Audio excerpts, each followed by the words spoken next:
The throne room of Constantinople held 1,000 whispered secrets. We are not here for a simple history lesson. We are here to solve mysteries. Over the next 30 reigns, we will uncover the lost tombs of founders and the poisoned baths of tyrants. You will gain a complete tapestry of one of history's most enigmatic empires, woven entirely from its greatest puzzles. How does an emperor simply vanish after death? And what secret did a wife whisper to stop a fleeing ruler? History is not just what happened, it is what remains hidden. What is the first mystery you hope we solve? Our journey begins not with a clear foundation, but with a question that has echoed for centuries. The man we call Constantine the Great, the founder of Constantinople itself, presents us with our first and perhaps greatest enigma. His entire legacy rests on a single moment of profound mystery. In the year 312, on the eve of a decisive battle at the Milvian Bridge, Constantine reportedly experienced a vision. He saw a cross of light in the heavens, accompanied by the words, "In this sign, conquer." That night he dreamed of Christ instructing him to mark his soldiers' shields with a sacred symbol. This symbol was the Chi-Rho, the first two letters of Christ's name in Greek. The next day his forces were victorious. This event is presented as the turning point that led to Christianity's eventual dominance in the Roman world. But what really happened on that battlefield? Was this a genuine, life-altering spiritual awakening, a bolt of divine clarity that reshaped history, or was it something far more calculated? Consider the state of his empire, fractured and weary from civil war. Christianity, though persecuted, was a growing, organized force with a powerful unifying message. By aligning himself with the Christian God, Constantine did not just gain a celestial ally, he gained a ready-made administrative network and the loyalty of millions of subjects. So we must ask, was the vision a political masterstroke, a brilliant piece of propaganda designed to consolidate power under a new unifying banner? The truth is likely layered, a complex mixture of sincere belief and undeniable pragmatism that we can never fully untangle. This duality follows him even in death, leading to our next puzzle. Constantine was laid to rest in a magnificent mausoleum attached to the Church of the Holy Apostles in his new capital. For centuries, pilgrims visited his porphyry sarcophagus, a tomb fit for an emperor who saw himself as the 13th apostle, but then it vanished. During the chaotic Fourth Crusade in the year 1204, the church was sacked. While many treasures were looted, the fate of Constantine's body became a historical ghost story. Was his sarcophagus secretly hidden by loyal citizens? Was it destroyed or broken apart for its precious stone? To this day, no archaeological evidence has confirmed the location of his remains. The founder of the Byzantine Empire rests in an unknown grave, his physical presence erased just as the nature of his faith remains elusive. So we are left with a man who built an empire upon a divine sign, yet whose own final resting place is a silent, empty space. This is the paradox that defines our first emperor, a ruler whose most enduring legacy is the mystery he left behind. The divine sign that founded an empire soon became a source of its deepest division. Constantine's son, Constantius II, inherited a realm united under one God but torn over a single explosive question: what was the true nature of Christ? This was not a quiet theological debate. It was a public mystery that shook streets and palaces, known as the Arian controversy. At its heart was a priest named Arius, who proposed that Jesus the Son was created by God the Father and therefore not co-eternal or of the same divine substance. To his opponents, this was heresy, a fracture in the very concept of the Holy Trinity. But for Constantius, a fervent supporter of the Arian view, it was a political reality. He saw the unified church his father envisioned as the ultimate tool for imperial control, and a divided church was a threat to his power. So he wielded doctrine like a weapon, summoning grand councils where bishops argued under the watchful eyes of soldiers. The mystery here is not about scripture, but about power. How did a philosophical question about the essence of divinity become the litmus test for loyalty to the emperor?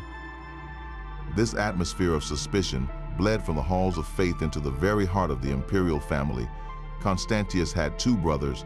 Constans I ruled the western provinces. Then in the year 350, Constans was overthrown and killed by a usurper named Magnentius. Officially, Constantius marched west to avenge his brother. But the shadow of doubt lingers. Magnentius's revolt was sudden and brutal, and Constantius was famously distrustful. Did the emperor in Constantinople, embroiled in his own doctrinal wars, see an opportunity in his brother's misfortune? Was he secretly relieved to have the empire's other throne suddenly vacant, removing a rival and consolidating his own rule?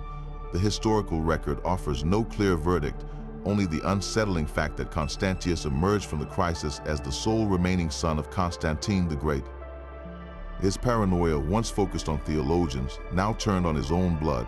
To manage the vast empire, Constantius appointed his young cousin Gallus as a junior emperor, a Caesar, and sent him to Antioch. But Gallus, perhaps emboldened by his title, governed with a harsh and violent hand. Reports of his brutality filtered back to Constantinople. Constantius, ever suspicious, summoned Gallus to explain himself. What happened next is a chilling puzzle. Gallus was arrested, subjected to a rushed and opaque trial, and executed. Was this the justified punishment of a cruel and incompetent ruler, or was it the cold calculation of an emperor who could tolerate no other center of power, not even one he himself had created? The fate of Gallus reveals the dark counterpoint to the grand church councils, a world where theological purity masked a ruthless instinct for survival. In the reign of Constantius II, the mystery of God and the mystery of the dagger were tragically and often fatally intertwined. Constantius II's world of doctrinal suspicion and familial bloodshed set the stage for a reaction so profound it would shock the empire. His successor, Julian, known to history as the apostate, represents the ultimate historical what if. What if Rome turned its back on the Christian God? Julian was raised in the shadow of Constantius' purges, a young prince forced to study Christian texts while secretly yearning for the old gods and the philosophy of Plato. When he finally seized the throne, he did not just change policy, he attempted a breathtaking reversal of history itself. He reopened pagan temples, banned Christian teachers from classical literature, and sought to build a new intellectual paganism to rival the organized church. This was not a simple return to superstition, it was a deliberate philosophical counter-revolution. The mystery of Julian is the path not taken, a fleeting glimpse of a Roman world that might have been, one where Zeus and Athena were worshipped alongside debates in the Athenian Academy. But this grand experiment was cut short by a single ambiguous moment on a dusty Persian battlefield. In the year 363, Julian led a massive invasion deep into Sasanian Persia, a campaign that quickly turned into a logistical nightmare.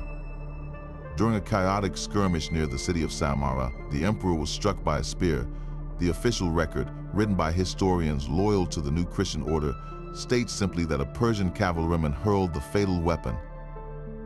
Yet even in those accounts, a whisper persists. Some contemporary sources suggest the spear came not from the enemy ranks, but from within his own. Was it a tragic accident in the confusion of battle, a stray javelin from a Roman soldier, or was it a deliberate act, an assassination by a Christian in his army who saw the pagan emperor as a threat to God's true order? Julian himself, dying in his tent, is said to have cryptically addressed the sun god Helios, leaving the true perpetrator unnamed. This transforms his death from a military casualty into a profound puzzle.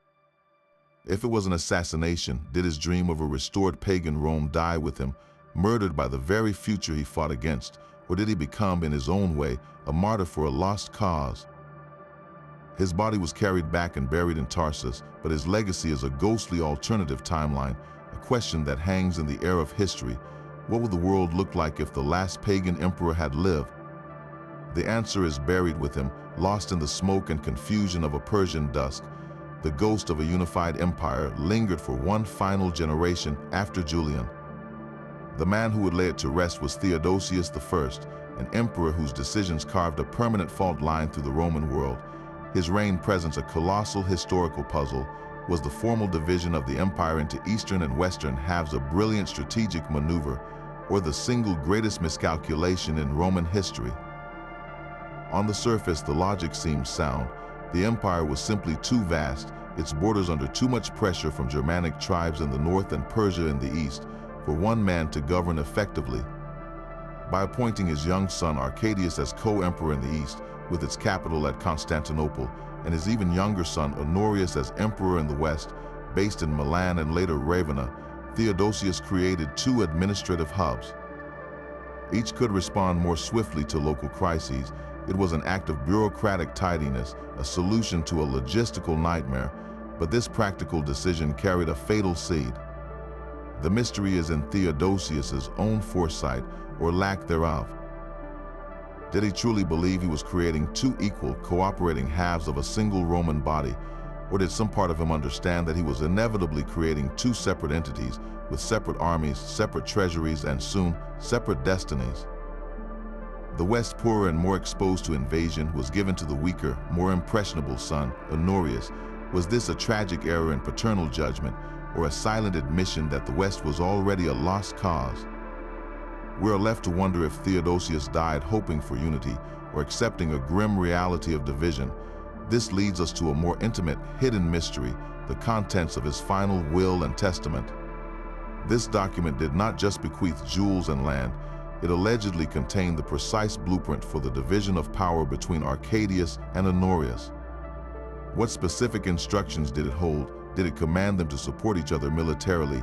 Did it outline a shared foreign policy? The will itself is lost, but its shadow is long. We see its influence in the decades that followed, as the two halves of the empire increasingly acted like suspicious neighbors rather than brother states. Arcadius in Constantinople fell under the sway of powerful ministers, while Honorius in Ravenna became infamous for his disinterest in governance, more concerned with his pet poultry than barbarian armies at the gates. The will, designed to ensure an orderly transition, instead handed ultimate power to two inexperienced boys, creating a vacuum filled by courtiers and generals. The great walls Theodosius later built around Constantinople, monumental fortifications that would protect the East for 1,000 years, stand in stark contrast to his legacy for the West. He fortified one city magnificently, while the other half of his inheritance was left with a paper shield, a set of instructions that could not enforce itself. The final division was not just a line on a map, it was a father's last unanswered question to his sons, a question their weakness would answer with the slow, silent fall of Rome in the West. The great walls built by Theodosius now enclosed a court of whispers. His son Arcadius sat upon the throne of the Eastern Empire, a young man described by history as gentle, pious, and profoundly disinterested in the mechanics of power. His reign presents us with a fascinating puzzle of perception. How could an emperor who seemed so passive, so easily led, oversee 2 decades of remarkable stability for Constantinople, while the West began its fatal unraveling? The answer lies not in the man wearing the diadem, but in the shadows cast by his throne. The true rulers of the East were a shifting cast of characters who mastered the art of invisible governance. First came the Praetorian prefect Anthemius, a brilliant administrator appointed by Theodosius himself. While Arcadius occupied the palace, Anthemius effectively ran the state.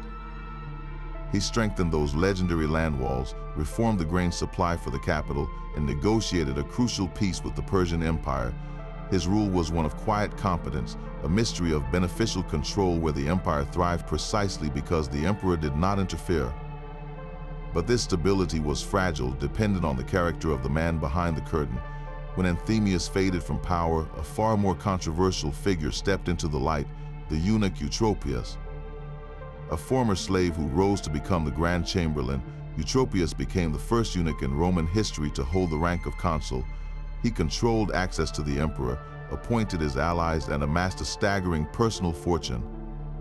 His story reveals the hidden pathways to power in the Byzantine court, where proximity to the imperial person could outweigh noble birth or military glory. For a time, Eutropius was the most powerful man in the empire, yet he held no official throne. His eventual fall was as dramatic as his rise, orchestrated by a rival who understood the game of influence even better, the emperor's own wife. Eudoxia was no passive consort. Intelligent, ambitious, and fiercely devout, she emerged as a formidable political force in her own right. She clashed publicly with the powerful patriarch of Constantinople, John Chrysostom, over the use of church funds and her perceived extravagance. This was not a private marital disagreement. It was a very public power struggle between the imperial palace and the church, broadcast to the entire city. Eudoxia won and Chrysostom was exiled. Her influence illustrates a crucial point. The power behind a puppet emperor could itself be fractured, a constant tug of war between ministers, eunuchs, and the imperial family. So we return to our central mystery. Arcadius's reign appears stable in the history books, a period of consolidation, but that stability was the product of intense, hidden conflict just below the surface, a silent war of whispers in the corridors of the Great Palace. The emperor himself became a kind of prize, a symbol to be controlled. The real history of his rule is written in the appointments of Anthemius, the consulship of Eutropius, and the defiant public sermons aimed at Eudoxia. It forces us to ask, does true power always sit on the throne, or is it sometimes most potent when it stands quietly in the shadow, directing the figure who wears the crown? The silent stability of a puppet emperor gave way to a reign of monumental stone and irreplaceable ash. Theodosius II, grandson of the great divider, ruled for 42 years, a span of time bookended by two colossal mysteries, one of miraculous creation and the other of catastrophic loss. The first is a testament to human ingenuity that still stands today, the legendary Theodosian walls. In the face of rising threats, particularly from the Huns, the young emperor and his regents undertook one of the most ambitious defensive projects in history. The question is not just why they were built, but how. How did engineers in the 5th century construct a barrier so formidable it would protect Constantinople for nearly 1,000 years? The secret was in a brilliant, layered design. These were not just one wall, but 3 parallel lines of defense.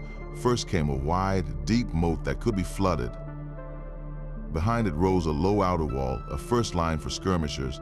Then the main event, the great inner wall, soaring over 30 feet high and 16 feet thick, reinforced with 96 massive towers spaced just a bowshot apart.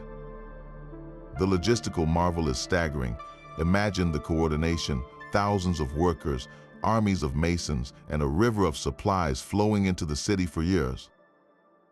The stone was local, but the mortar was a closely guarded recipe, a mix so strong it essentially fused the blocks into a single, unbreakable mass. These walls were not a static barrier, they were a dynamic machine for defense, with towers acting as independent fortresses and gates designed as deadly traps. They transformed the city into an island of stone, a psychological as well as physical bulwark. Their very existence whispered a promise of safety that defined Byzantine identity for centuries. Yet at the very beginning of this long reign, another structure met a far different fate, and its mystery haunts us with what might have been. The great University of Constantinople, alongside the Imperial Library housed within the palace complex, was one of the ancient world's last great repositories of knowledge. Then early in Theodosius's rule, a catastrophic fire swept through. The library burned. The scale of the loss is almost incomprehensible. We are not talking about a few hundred scrolls, but likely tens of thousands. Think of the last surviving copies of Greek plays, of historical treatises on lost civilizations, of scientific and philosophical texts from Alexandria and Pergamum that had been gathered for safekeeping. All of it turned to smoke and ash. The central mystery here is one of cause and consequence. Was it a simple accident, a stray lamp in a wooden scriptorium, or was it something more deliberate? Could it have been sabotage, perhaps by religious factions who saw classical pagan knowledge as a threat to the now dominant Christian order? The historical record is silent, offering no culprit, only the grim result. This creates a poignant contrast that defines Theodosius's era. On one hand, we have the walls, a triumph of preserved physical security, their secrets of engineering still visible in their mighty stones. On the other, we have the library, a ghost of lost intellectual heritage, its secrets forever erased. One was built to defy the outside world, the other destroyed from within, either by chance or by choice. It forces us to wonder, what single text, what forgotten idea went up in those flames that could have changed the course of human thought? The answer is a silent echo in the space between the towering walls, a reminder that some mysteries are not about what was built, but about what was forever taken away. The ashes of lost knowledge had scarcely settled when the empire faced a fire of a different kind, one that threatened to burn its soul in two. The reign of Marcian presents us with a mystery not of walls or libraries, but of identity itself. At the heart of his rule was a single explosive question that divided cities and toppled bishops. What is the true nature of Jesus Christ? The Council of Chalcedon in the year 451 was convened to provide a final answer. The official outcome was the Chalcedonian definition, a carefully worded doctrine stating that Christ was one person in two natures, fully divine and fully human, united without confusion or change. To the imperial court, this was a masterstroke of theological diplomacy, a middle path that could unify the empire, but to much of the Christian world, particularly in Egypt and Syria, it was a betrayal. They believed the definition diminished Christ's divinity, making his humanity a separate cloak he wore. This was not a minor doctrinal dispute, it was a fracture that created lasting schisms, giving birth to the Oriental Orthodox churches that persist to this day. The real mystery lies in the political machinery behind the council's closed doors. Marcian, a seasoned soldier with no direct dynastic claim to the throne, needed the church's authority to legitimize his rule. By positioning himself as the defender of orthodoxy, the emperor who would finally settle the great debate, he gained immense spiritual and political capital. The council's decisions were as much about consolidating imperial power in Constantinople as they were about scripture. Bishops who opposed the definition found themselves exiled, their sees given to more compliant men. The unity Marcian sought was in part enforced through the soft power of doctrine and the hard edge of political exile.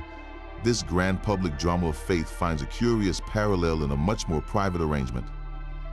To secure his precarious position, Marcian married Pulcheria, the formidable sister of the late Emperor Theodosius II. She was a woman of immense piety and political acumen who had vowed lifelong virginity. Their marriage, according to official tradition, was a chaste union, a marriage of pure political convenience. She provided the priceless purple blood of the Theodosian dynasty. He provided the military strength and administrative skill she lacked. Together they formed a perfect pragmatic partnership, but we must wonder, is that the full story? Could there have been genuine affection or mutual respect between these two powerful personalities, bound by a shared duty to save the empire from theological chaos? Their partnership was remarkably effective. While Marcian managed the armies and refused to pay further ruinous tribute to the Huns, Pulcheria wielded her influence to support the Chalcedonian cause, using her reputation for saintly virtue to bolster its legitimacy. They stabilized the treasury and brought a season of peace. This power couple managed to channel the explosive energies of the council into a framework of imperial control, but at a profound cost. The mystery of Chalcedon is that it solved a theological problem by creating a cultural one, dividing the empire's eastern provinces from its heart in Constantinople. And the mystery of Marcian and Pulcheria is whether their cold political alliance was the secret to that stability, or if within the palace walls, something warmer and more human also helped steer the empire through its crisis of faith. The theological fault lines left by Chalcedon were still trembling when a new kind of earthquake shook the very foundations of power in Constantinople. Leo I inherited an empire where true authority did not sit on the throne, but stood beside it in the form of a general. This is the story of a public murder that everyone saw, yet no one fully understood, a classic whodunit set in the heart of the Great Palace. The kingmaker was Aspar, a general of Alan descent whose family had controlled the military for decades. He had placed the previous emperor, Marcian, in power, and he saw Leo, a low-ranking officer, as the perfect puppet. Aspar expected to rule from the shadows, his hands on the reins of the army and the treasury. For the first few years, that is exactly what happened. Leo reigned, but Aspar ruled. The mystery begins with a simple, terrifying question. When did the puppet decide to cut his own strings? The moment of rupture came in the year 471. Aspar and his son Ardabur were summoned to the palace. This was not unusual. They were frequent advisors, but on this day, the atmosphere was different. As they walked through the ornate halls, Leo's personal guards, the excubitors, suddenly surrounded them. There was no trial, no formal accusation. In a blur of violence, right there on the marble floors, the most powerful man in the empire and his heir were cut down by imperial swords. The assassination was not a secret, it was a spectacle, a brutal message broadcast to the entire court. Everyone knew the guards acted for Leo. The real puzzle is what was in the emperor's mind at that precise moment. Was this a cold, premeditated plan years in the making? Leo had been quietly building a counterweight to Aspar's Germanic troops by recruiting fierce Highlanders from Isauria in southern Anatolia. He had even married his daughter to an Isaurian chieftain's son, a man named Tarasicodissa, who would later become Emperor Zeno. This suggests a long game, a deliberate strategy to replace one military faction with another. Or was the murder a panicked, desperate reaction? Perhaps Aspar, seeing his influence wane as the Isaurians grew stronger, made a sudden, threatening demand, an ultimatum Leo could not refuse. Did the emperor, feeling cornered in his own palace, give a frantic nod to his guards? The blood on the palace floor answered one question of power, but it created a deeper mystery of intention. The aftermath was a tectonic shift in Byzantine history. With the Germanic faction beheaded, the Isaurians surged into the vacuum. These mountain men, long considered barbarians by the Constantinopolitan elite, now held the keys to the empire's security. Leo's son-in-law, Zeno, became a towering figure. This was more than a change of guards. It was a fundamental redirection of the empire's cultural and military compass. Power was moving from the old Roman aristocracy and their federated Germanic generals toward the rugged interior of Anatolia. A map of influence would show a decisive arrow pointing away from the northern frontiers and into the Taurus Mountains. The assassination of Aspar was not just the removal of a man, it was the surgical removal of an old order. Leo, the supposed puppet, had performed the operation himself, but whether he was a calculating surgeon or a cornered man with a knife is the enigma that stains the marble of his legacy. The blood of Aspar had barely dried when his successor faced a rebellion not of swords, but of souls. Zeno, the Isaurian emperor elevated by Leo's purge, inherited a throne and a theological war. His solution was the Henoticon, a document whose name means act of union. On the surface, it was a masterstroke of political ambiguity, a decree that deliberately avoided the contentious language of the Council of Chalcedon. It affirmed Christ was one, not two natures, hoping to placate the angry Christians of Egypt and Syria who felt betrayed by the earlier council. But in trying to please everyone, Zeno pleased no one. The hardline Chalcedonians in the west saw it as a cowardly retreat from orthodoxy. The anti-Chalcedonians in the east saw it as a hollow gesture that still implied the divisive two natures doctrine. The mystery of Zeno is not his personal faith, which seems to have been flexible, but his political calculus. Was the Henoticon a sincere, if clumsy, attempt at healing a deep wound in the body of the empire, or was it a cynical ploy, a piece of paper designed to quiet dissent in crucial provinces so he could focus on more immediate threats? The document created a phantom unity, a peace that satisfied no one's conscience but temporarily stalled open revolt. It was governance as theological fog, leaving everyone uncertain and therefore, he hoped, compliant. This fragile peace was shattered not by a heresy but by his own family. While Zeno was grappling with the soul of the empire, his brother-in-law, Basiliscus, made a move for its body. Exploiting popular discontent with the Isaurian emperor and his unpopular henchmen, Basiliscus seized Constantinople in a nearly bloodless coup. Zeno, believing the city was lost, gathered his treasury and fled back to his mountainous Isaurian homeland. It must have seemed like the end. Basiliscus wore the purple, issued his own decrees and began to rule. But then something strange happened. The usurper's reign unraveled with astonishing speed. His every decision seemed perfectly crafted to alienate every power block in the city.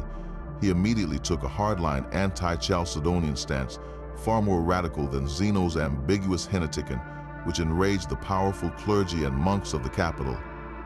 He appointed his own greedy favorites who taxed the people mercilessly. He even managed to offend the vital military faction by neglecting the army's pay. In less than 2 years, Basiliscus turned a welcoming capital into a city simmering with resentment. The mystery here is one of political tone deafness. How could someone close to the center of power be so utterly incapable of reading the room? His reign was a masterclass in how to lose a throne you've already won. This created the opening for one of history's most unlikely comebacks.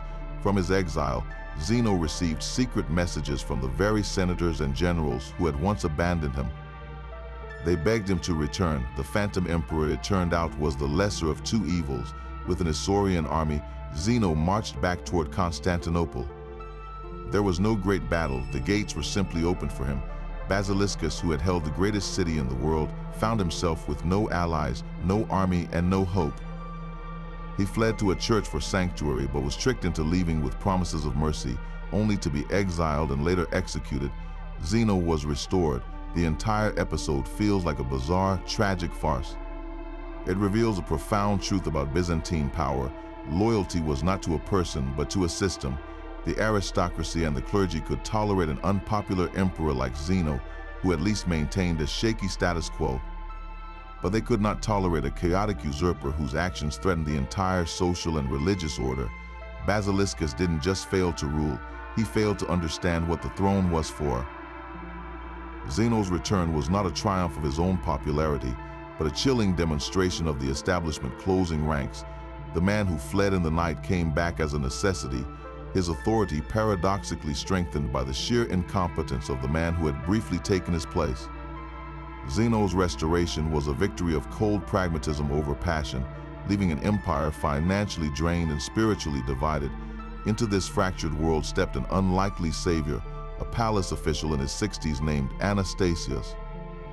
His reign presents two parallel mysteries, one of dazzling, tangible wealth and the other of profound, hidden belief. The financial mystery is staggering in its scale. When Anastasius died after a 27-year rule, the imperial treasury was not just full, it was overflowing with a legendary hoard of 320,000 pounds of gold. To grasp that number, picture a mountain of gold coins, each one as solid as the pure, reliable currency that was the dollar of its day. This was enough to pay the entire Byzantine army for over a decade. Where did this unimaginable wealth come from? Anastasius was not a conqueror who plundered new lands. In fact, he carefully avoided major wars. The answer lies in the quiet, revolutionary genius of his administration. He was a bureaucrat's emperor. He reformed the hated tax system, replacing chaotic, oppressive levies with a simpler, fairer land tax called the chrysargeron. He meticulously cut wasteful spending, rooting out corruption and streamlining the bloated imperial bureaucracy. He even reformed the coinage itself, introducing large copper falls with clear denominational marks, making everyday trade easier for common people. His wealth was not extracted through tyranny, but cultivated through prudence and intelligent management. He turned the state into a careful, profitable household. This created a profound sense of security. The walls were strong, and now the vaults were too. Yet within the same man who so brilliantly managed the empire's body, there existed a deep and dangerous tension over its soul. Anastasius was widely believed to be a monophysite, someone who believed Christ had only a single divine nature, rejecting the two natures doctrine of Chalcedon that was official imperial policy. This was the same theological fault line that had cracked open under Zeno. So how did a suspected heretic rule for nearly 3 decades without triggering a constant religious civil war? The mystery of his faith is a masterclass in subtle navigation. He never openly denounced Chalcedon, but he consistently appointed bishops and patriarchs who shared his sympathies, slowly shifting the religious landscape through quiet appointments rather than loud decrees. He removed the contentious phrase from a central hymn in the Hagia Sophia, a small change that spoke volumes to the attentive faithful. He tolerated, and some say encouraged, the growing anti-Chalcedonian communities in Syria and Egypt. Was this a deep, personal conviction he dared not state outright, or was it a political strategy to keep the crucial eastern provinces loyal? The tension finally erupted near the end of his life in the Vitalian revolts, where a general used the defense of Chalcedonian orthodoxy as a pretext for rebellion. Anastasius put it down, but the threat revealed the powder keg he had been sitting on. So we are left with a portrait in stark contrast, a man who left a physical fortune so concrete we can still count its imaginary coins, and a spiritual legacy so ambiguous we still debate his true heart. Did the emperor who filled the vaults with gold secretly empty his heart of the official faith? His reign forces us to ask which is more powerful, the wealth that secures an empire's borders, or the belief that unites or divides its people. Anastasius mastered the first, but the shadow of the second followed him to his grave. The legendary treasury of Anastasius did more than fill vaults, it created a vacuum of ambition. His death without a clear heir sent a shockwave through the corridors of power. A tremor felt most strongly in the barracks of the palace guard. From this chaos emerged a man who seemed utterly unprepared for the throne, Justin I. His story is a mystery of raw opportunity meeting ruthless planning, where the greatest puzzle is not the man who wore the crown, but the brilliant shadow that stood behind it. Justin was an illiterate peasant from the Latin-speaking Balkans who had risen through sheer grit to become commander of the executors, the elite palace guard. He was a soldier's soldier, tough, loyal, and completely out of his depth in the snake pit of Constantinopolitan politics. When the Senate and the army deadlocked over the succession, this aging general was chosen as a compromise candidate precisely because he seemed harmless, a safe pair of hands with no personal dynasty to threaten the established order. But how does a man who cannot read the laws he is meant to enforce rule the most sophisticated bureaucracy on earth? The answer is both simple and sinister. He relied completely on his nephew. That nephew was Petrus Sabatius, the man history knows as Justinian. While his uncle Justin signed official documents with a stencil, Justinian was a whirlwind of intellect and ambition, fluent in Greek and Latin, versed in law, theology, and military strategy. From the very moment Justin was acclaimed emperor, Justinian was at his side, not as a mere advisor, but as the true engine of government. This leads to the central, tantalizing question of the reign. Was Justin's ascent a fortunate accident for his nephew, or was it a meticulously orchestrated plot? The evidence is circumstantial but compelling. The executors, Justin's power base, were fiercely loyal to him, and he to them. He used the treasury of Anastasius to buy their unwavering support with generous donatives. But who stood to gain most from a pliable, aging emperor surrounded by loyal guards? Justinian and his wife, the former actress Theodora, a woman of formidable intelligence and ruthless will. Together they formed a political partnership of terrifying effectiveness. Consider the timeline. Justin was already in his late 60s, a caretaker from the start. Almost immediately, Justinian was given the title of Caesar, then later crowned as co-emperor. Key opponents of Justinian's future policies, like the powerful Chalcedonian patriarch, were mysteriously removed from power early in Justin's reign.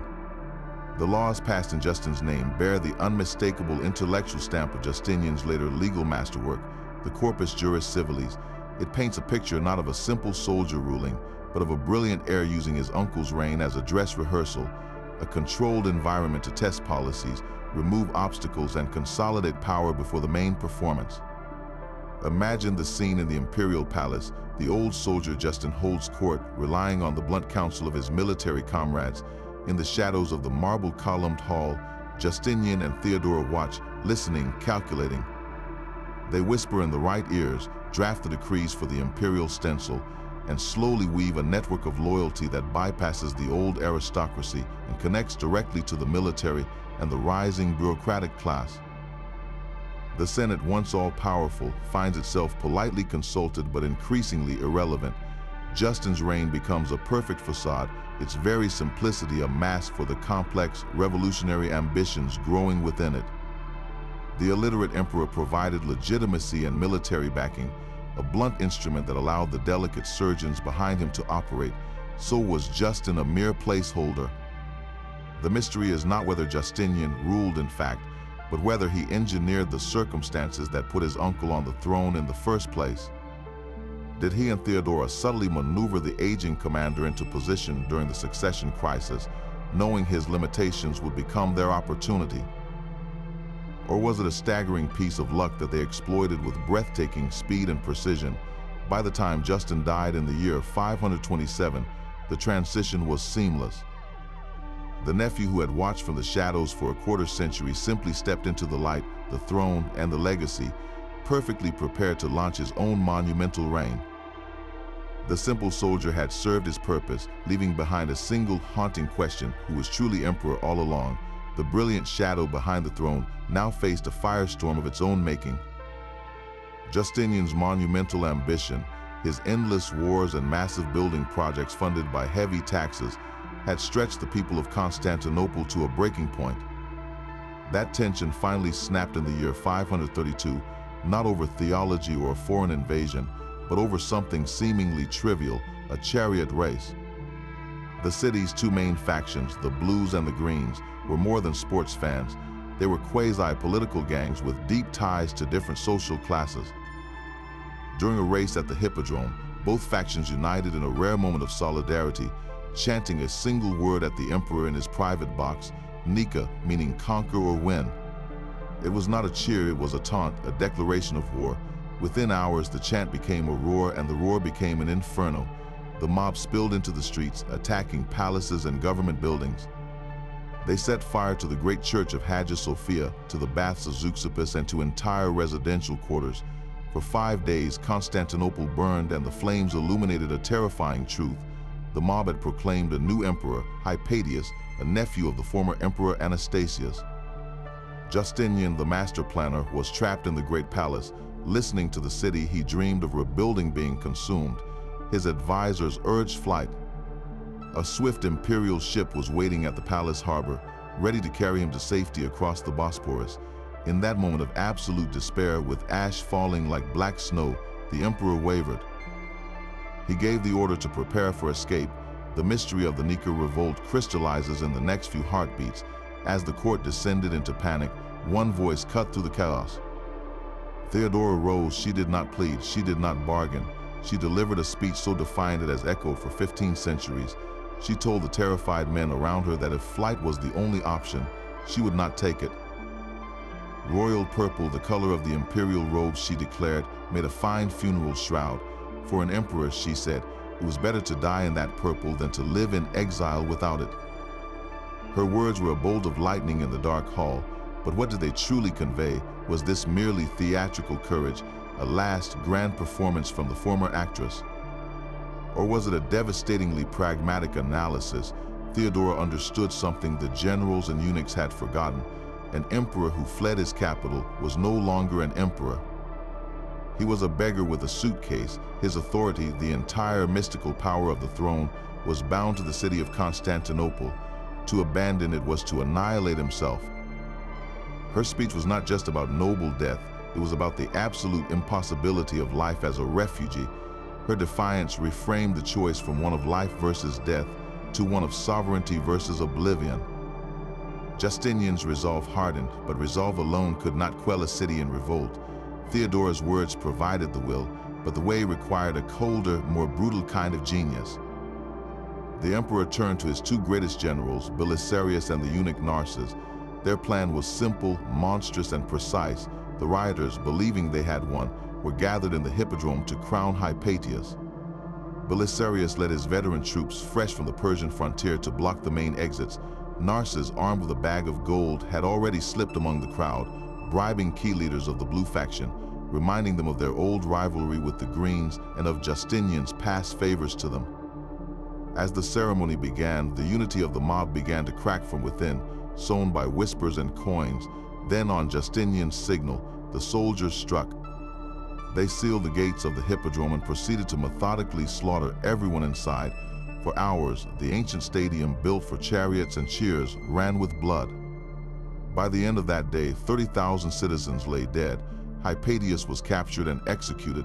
The revolt was extinguished in the most final way imaginable. So we return to the mystery of that pivotal choice. Did Justinian stay because of Theodora's courage, or because her words simply gave voice to his own latent desperation? Did he stay because Belisarius and Narses presented a viable, if horrifying, military solution? The answer is all of it, a terrifying alchemy. Theodora provided the irreversible psychological commitment, the point of no return.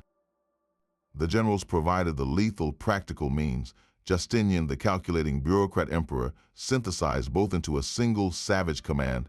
The fires of the Nika revolt, which destroyed so much of the old city, ironically cleared the ground for Justinian's greatest creation, the new Hagia Sophia.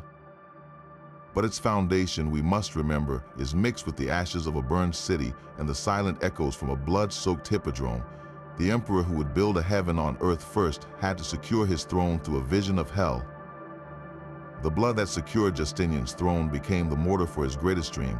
Rising from the ashes of the Nika revolt, the new Hagia Sophia was not just a church, it was a statement carved in stone and light, an architectural mystery that defied the very limits of its age.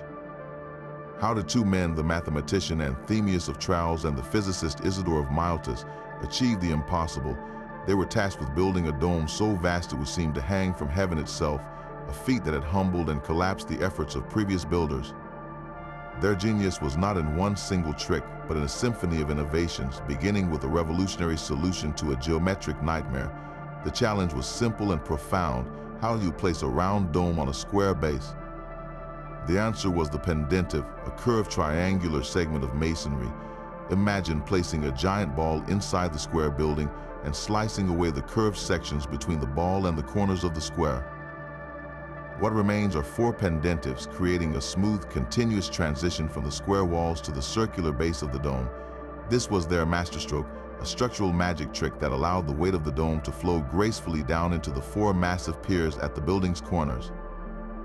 It created an interior of breathtaking openness, a vast unified space that had never been seen before, but a brilliant design is nothing without the materials to realize it. Justinian did not just build a local church, he rebuilt the entire empire inside it. He issued commands that echoed from quarry to quarry across the Mediterranean. From Egypt came deep purple porphyry, the imperial stone for the columns. Thessaly in Greece sent green and white marble, the golden stone of Syria, the black stone from the Bosporus, and the yellow marble from North Africa all arrived in Constantinople on a ceaseless convoy of ships. The interior became a geological map of Justinian's dominion, a glittering puzzle of the earth itself assembled under one roof. This leads to the most persistent legend of all, the secret of the mortar. The dome, with a diameter of over 100 feet, was built with astonishingly thin bricks, lighter than any used before. How could such a delicate shell hold itself up? Contemporary historians wrote of a mystical recipe, claiming the mortar was mixed with sacred relics and even ground up fragments of the true cross. While this speaks to the awe the building inspired, the practical secret was likely more subtle. Engineers suspect the mortar used a special ingredient like volcanic ash, creating a concrete that cured slowly, gaining strength over decades and allowing the structure to settle as a single, monolithic entity. It was less a divine spell and more a profound understanding of chemistry and patience. The final, breathtaking effect was one of controlled paradox. The solid stone mass of the building was made to feel weightless. 40 windows were pierced at the base of the dome, creating a brilliant halo of light that made the golden mosaic shimmer, and the great dome itself appeared to float, suspended by an invisible hand. When it was consecrated in the year 537, Justinian is said to have walked in, looked up, and whispered, "Solomon, I have surpassed you." He was not just comparing himself to an ancient king, but claiming victory over gravity, time, and human limitation. The Hagia Sophia stood as a testament to an empire's recovered nerve, a physical manifestation of Justinian's belief that Constantinople was the new center of the world. Yet for all its solid glory, it held a silent warning, a flaw woven into its very zenith. The first dome, built too flat and under too much stress, would collapse barely 20 years later. But Isidore's nephew would rebuild it slightly taller and stronger, a lesson learned in stone. The building thus became a permanent dialogue between ambition and reality, between the dream of touching heaven and the earthly physics that both challenged and fulfilled it. The dome of Hagia Sophia was a triumph of light, but its golden glow could not illuminate the shadow that fell over the man who inherited Justinian's empire. Justin II, the nephew and chosen successor, ascended the throne with immense promise, only to descend into a private darkness that became a public catastrophe. His reign is a double mystery, one locked within the human mind and the other etched across the map of Europe. The first is a medical puzzle that has intrigued historians for centuries.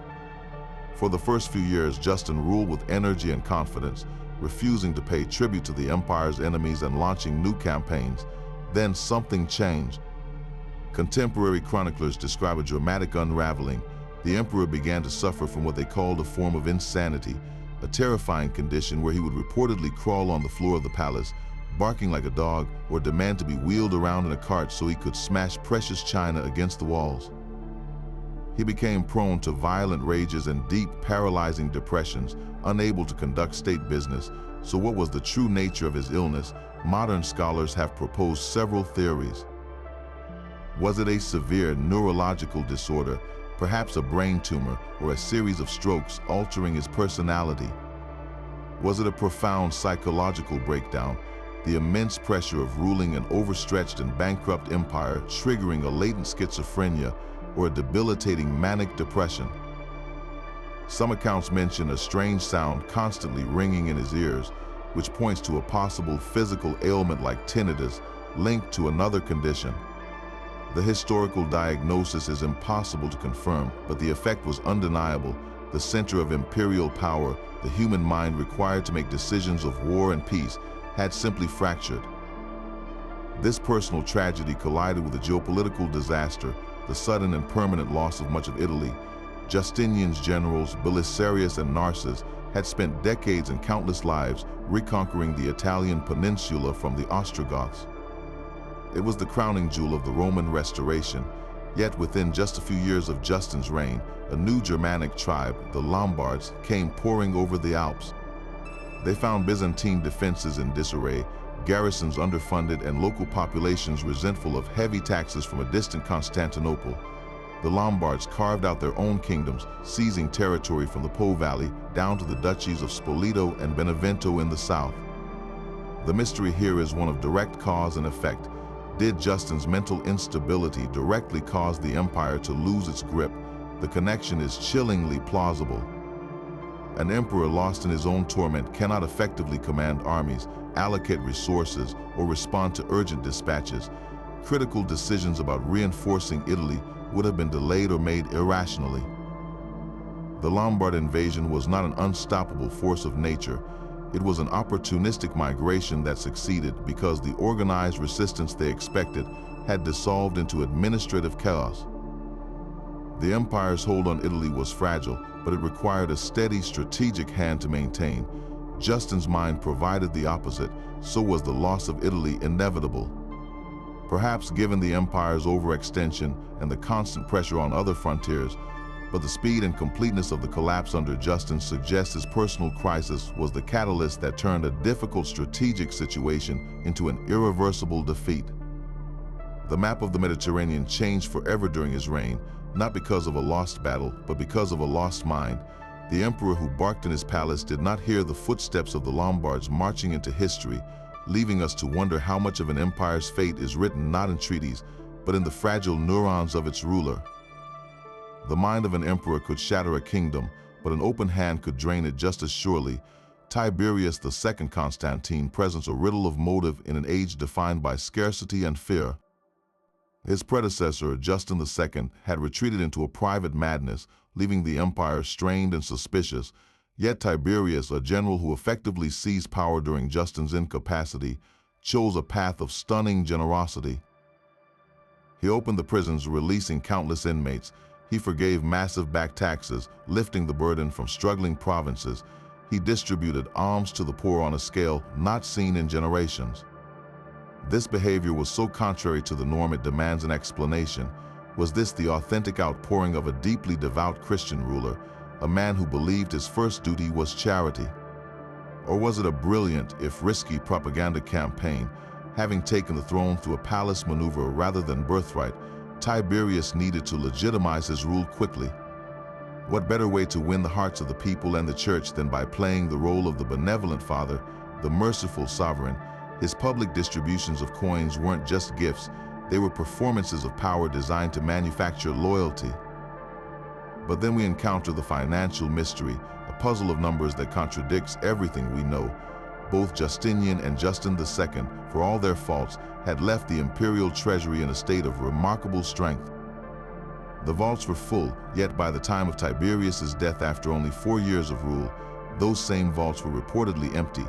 How could one man's charity, however lavish, deplete the reserves of a world empire so completely?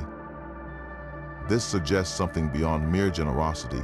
It points to either a profound fiscal naivete, a man who simply did not understand the limits of even an imperial budget, or a deliberate, desperate strategy. Perhaps Tiberius believed that buying short-term stability and popularity was worth bankrupting the state, trusting that future peace would replenish what he spent. He funded major military campaigns against the Persians and the Avars, adding colossal war expenses to his domestic giveaways. The money flowed out in a golden river, and the stream simply ran dry. So we are left to judge his character by its consequences. Was his open-handedness a fatal flaw, the weakness of a good man in a position that required cold pragmatism? Or was it a calculated gamble that almost worked, a bet that his spending would secure the borders and the capital's loyalty simultaneously, creating a peace so prosperous it would refill the coffers? His sudden death cut the experiment short, leaving his successor with an empty treasury and a mountain of problems. The generous emperor thus bequeaths two legacies: the warm memory of his charity among the people, and the cold, hard reality of an exhausted state. It forces a difficult question in the harsh arithmetic of empire. Can a ruler afford to be truly good? An empty treasury is a silent invitation to disaster. Maurice the emperor, who inherited that void from Tiberius, was a man of discipline forged on the battlefield. A career soldier, he understood the empire's greatest weakness, its overstretched and demoralized armies. His solution was a series of brilliant, logical military reforms that should have secured the frontiers for generations. He reorganized the remaining territories in Italy and North Africa into military districts called exarchates, placing ultimate civil and military power in the hands of a single general, the exarch. This streamlined command and response. He also began to settle retired soldiers, known as stratiotai, on land grants in Anatolia, creating a self-sustaining class of farmer soldiers loyal to the state. These were the seeds of the famous theme system that would later define Byzantine strength. But logic and loyalty are fragile things when they meet the raw edge of winter on a foreign river. The mystery that destroyed Maurice began with a single fateful command.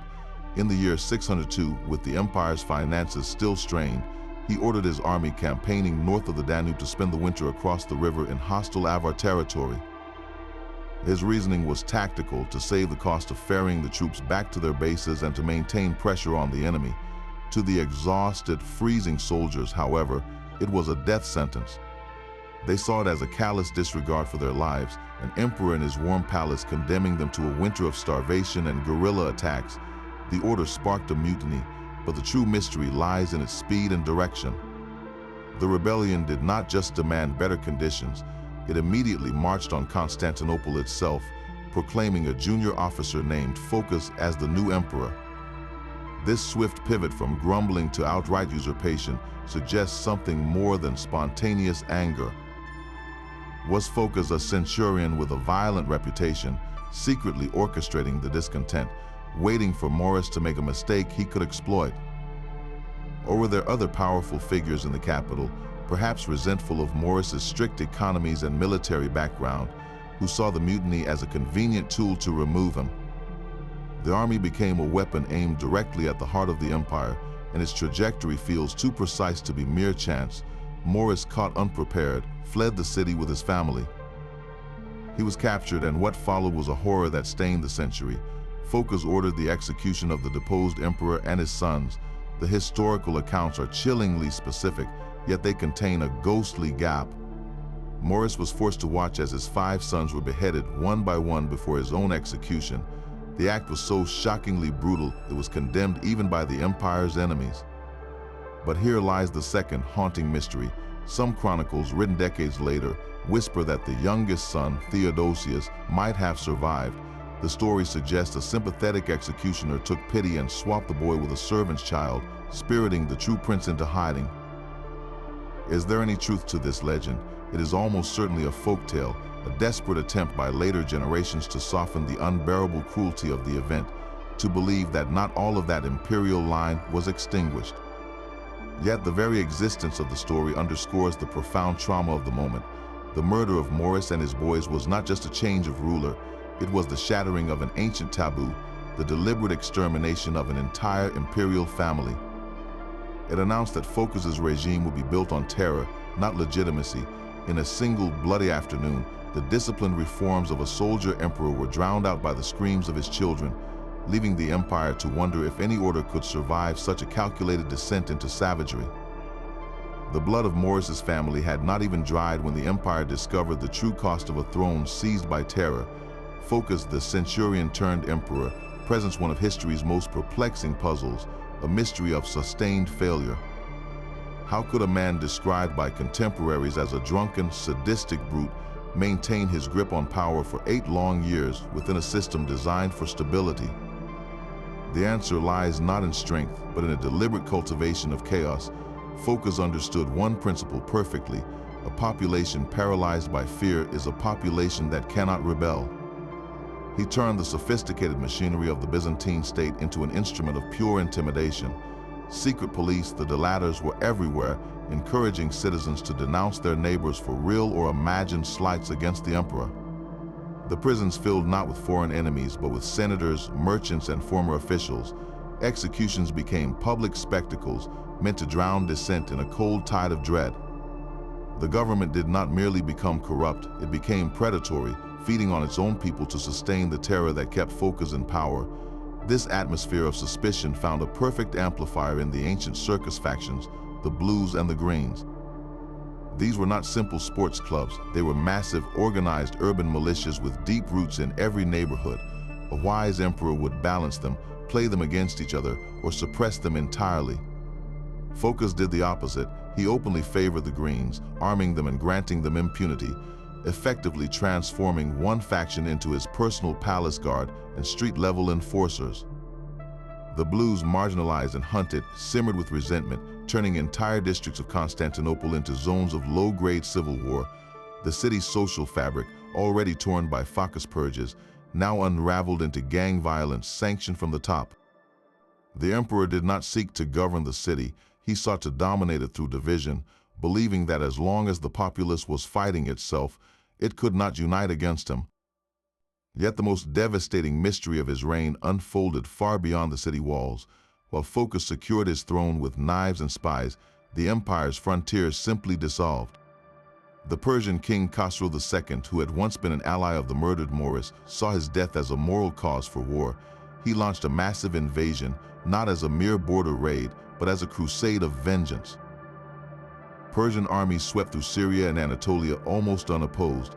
At the same time, Slavic tribes and Avars, sensing the empire's paralysis, poured across the Danube into the Balkans, settling territories that had been Roman for centuries.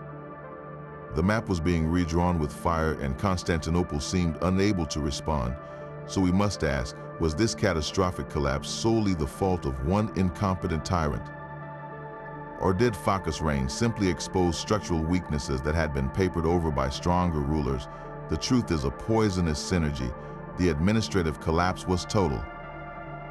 Competent generals loyal to Moris were purged or assassinated, replaced by Phocas cronies whose only qualification was loyalty. Tax revenues, already strained, were diverted to by the loyalty of the army factions in the capital, leaving frontier troops underpaid, undersupplied, and demoralized.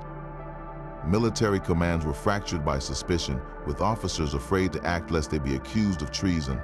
The very reforms Moris had begun, the farmer-soldier system that could have provided local defense, were abandoned. Phocas did not just fail to lead, he actively dismantled every system of response. The Persians and the Slavs were not conquering a functioning empire, they were scavenging a corpse that still twitched with the violent, reflexive spasms of a madman's rule. The darkness was not just political, it was tangible, a shroud that seemed to smother the light of order itself. For 8 years, the world watched in disbelief as the heir to Rome was governed by a butcher, its provinces slipping away like sand through blood-stained fingers. The only remaining question was not if this nightmare would end, but what could possibly emerge from such profound ruin. From the abyss of Phocas's terror, a deliverer sailed not from the heart of the empire, but from its forgotten edge.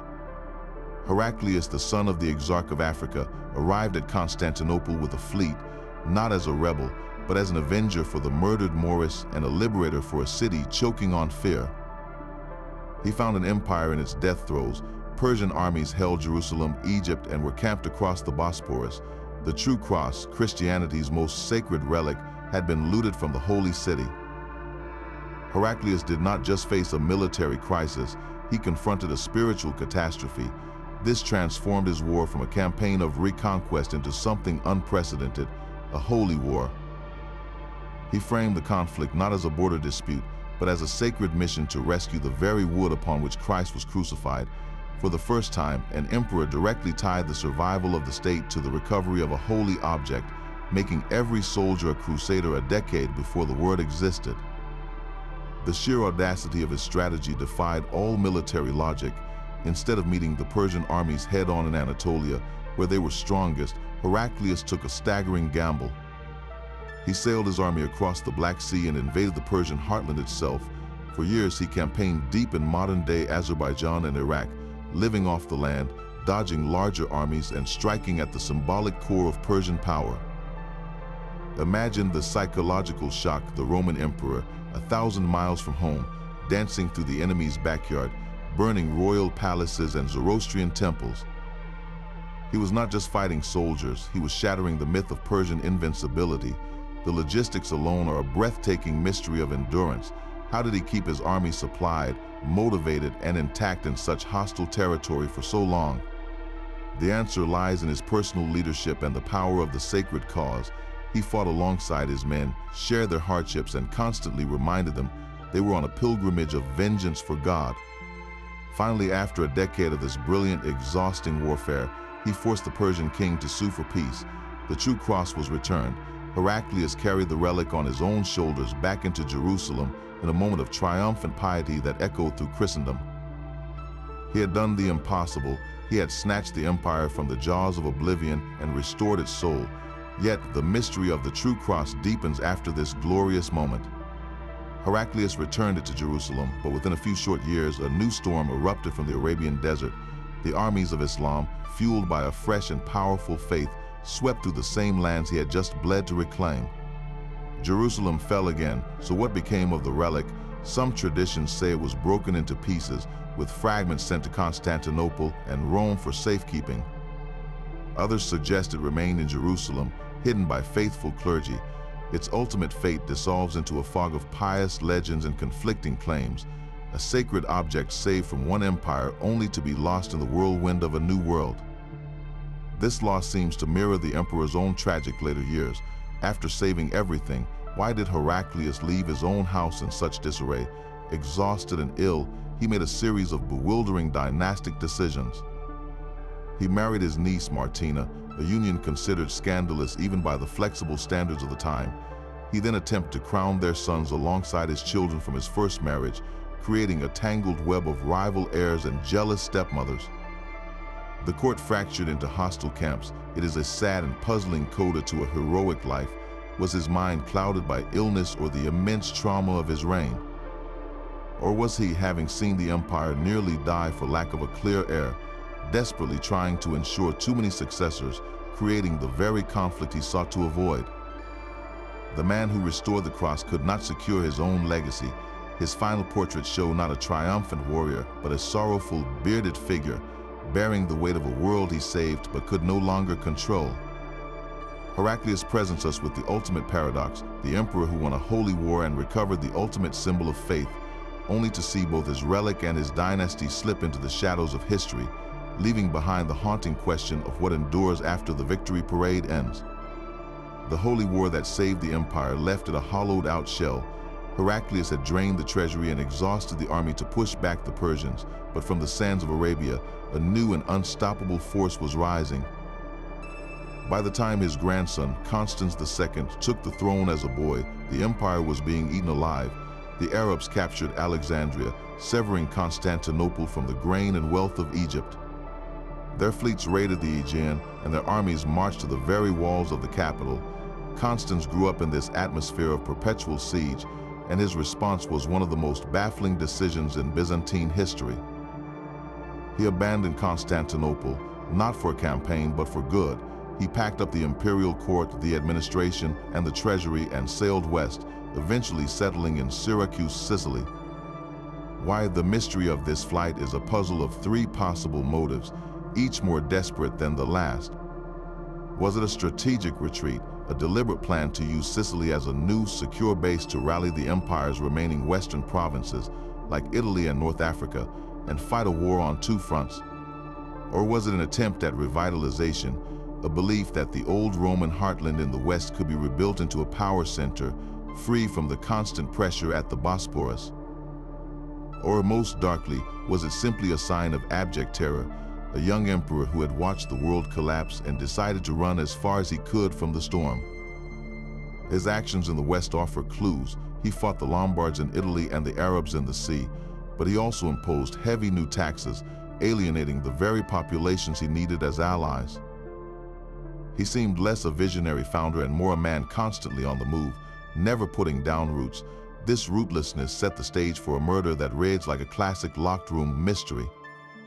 In the year 668, in his palace in Syracuse, Constans II was assassinated in the most vulnerable place imaginable, his private bath.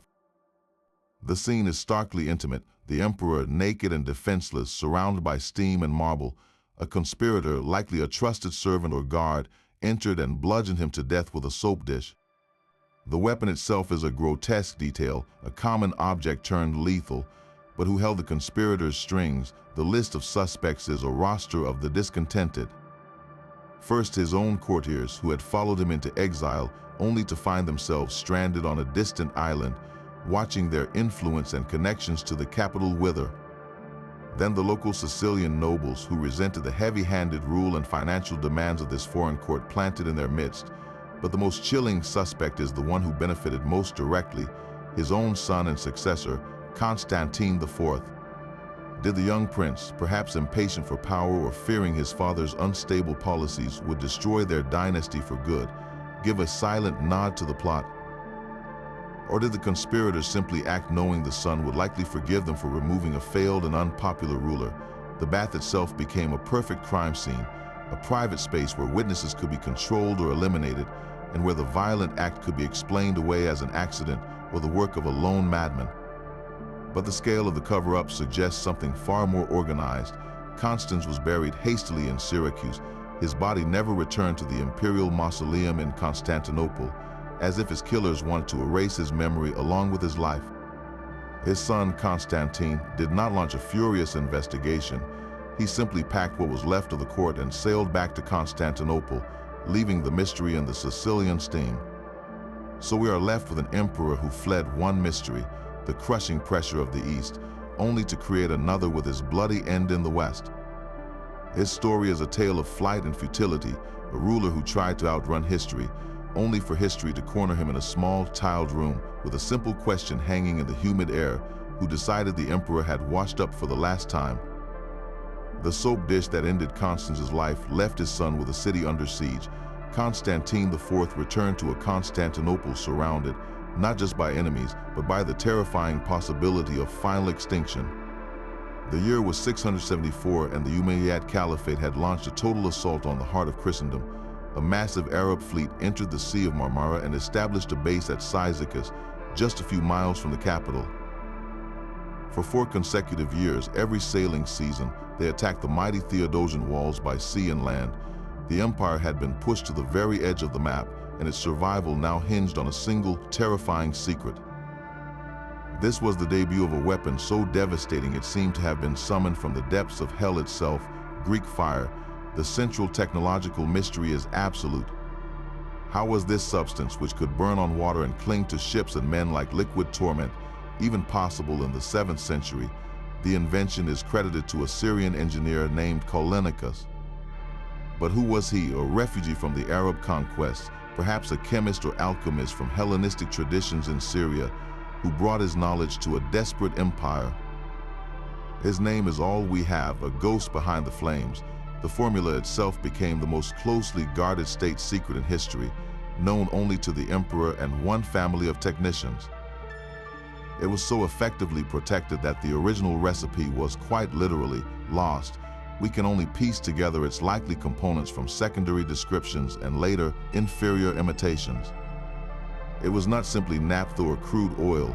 Modern hypotheses suggest a complex mixture of distilled petroleum, pine resin to make it sticky, and possibly quicklime or saltpeter, which could ignite on contact with water. It was pressurized in bronze tanks and projected through tubes mounted on the prows of Byzantine warships, or in handheld siphons used by Marines. The effect was psychological warfare made real.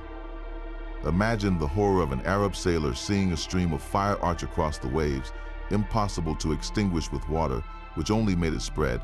Ships became infernos in moments, and the sea itself seemed to burn. But was Greek fire alone enough to break a 4-year siege? The mystery of the Arab failure is one of combined disasters. The Byzantine navy, though outnumbered, had the home advantage and the revolutionary new weapon. They used their faster, more maneuverable Draman galleys to get close, unleash the fire, and retreat. They also employed fire ships, old vessels packed with combustibles, and set adrift into the packed enemy formations. Yet the Arab fleet was colossal and their resolve was strong. Historians point to a silent, invisible ally that may have been just as decisive: disease. The Arab forces camped in the damp, unfamiliar environment of the Bosphorus region were likely ravaged by outbreaks of dysentery or plague. Their supply lines, stretched across the entire Mediterranean, were vulnerable to the worsening weather of the autumn months. The Byzantines, safe behind their walls with their granaries and cisterns, could outlast them. It was a perfect storm of technological shock, logistical overreach, and biological misfortune. By the year 678, the Umayyad fleet was in ruins, its survivors decimated by sickness. The siege was lifted, and a 30-year peace treaty was signed. Constantine IV had not just won a battle, he had saved an entire civilization. The psychological impact was immeasurable. Greek fire became more than a weapon. It was a divine protector, a tangible symbol that God had not abandoned the new Rome. The secret of its formula was guarded with a religious fervor, and its occasional, spectacular use in later centuries always carried the aura of a miracle. Yet this salvation came with a haunting footnote. The very secrecy that protected the empire also ensured the knowledge would one day vanish. The formula died with its keepers, leaving only legends and the chilling description of its effects. We are left to wonder at the mind of Callinicus, the refugee who turned chemistry into a shield for a world. Did he understand he was crafting the key to 1,000 more years of history?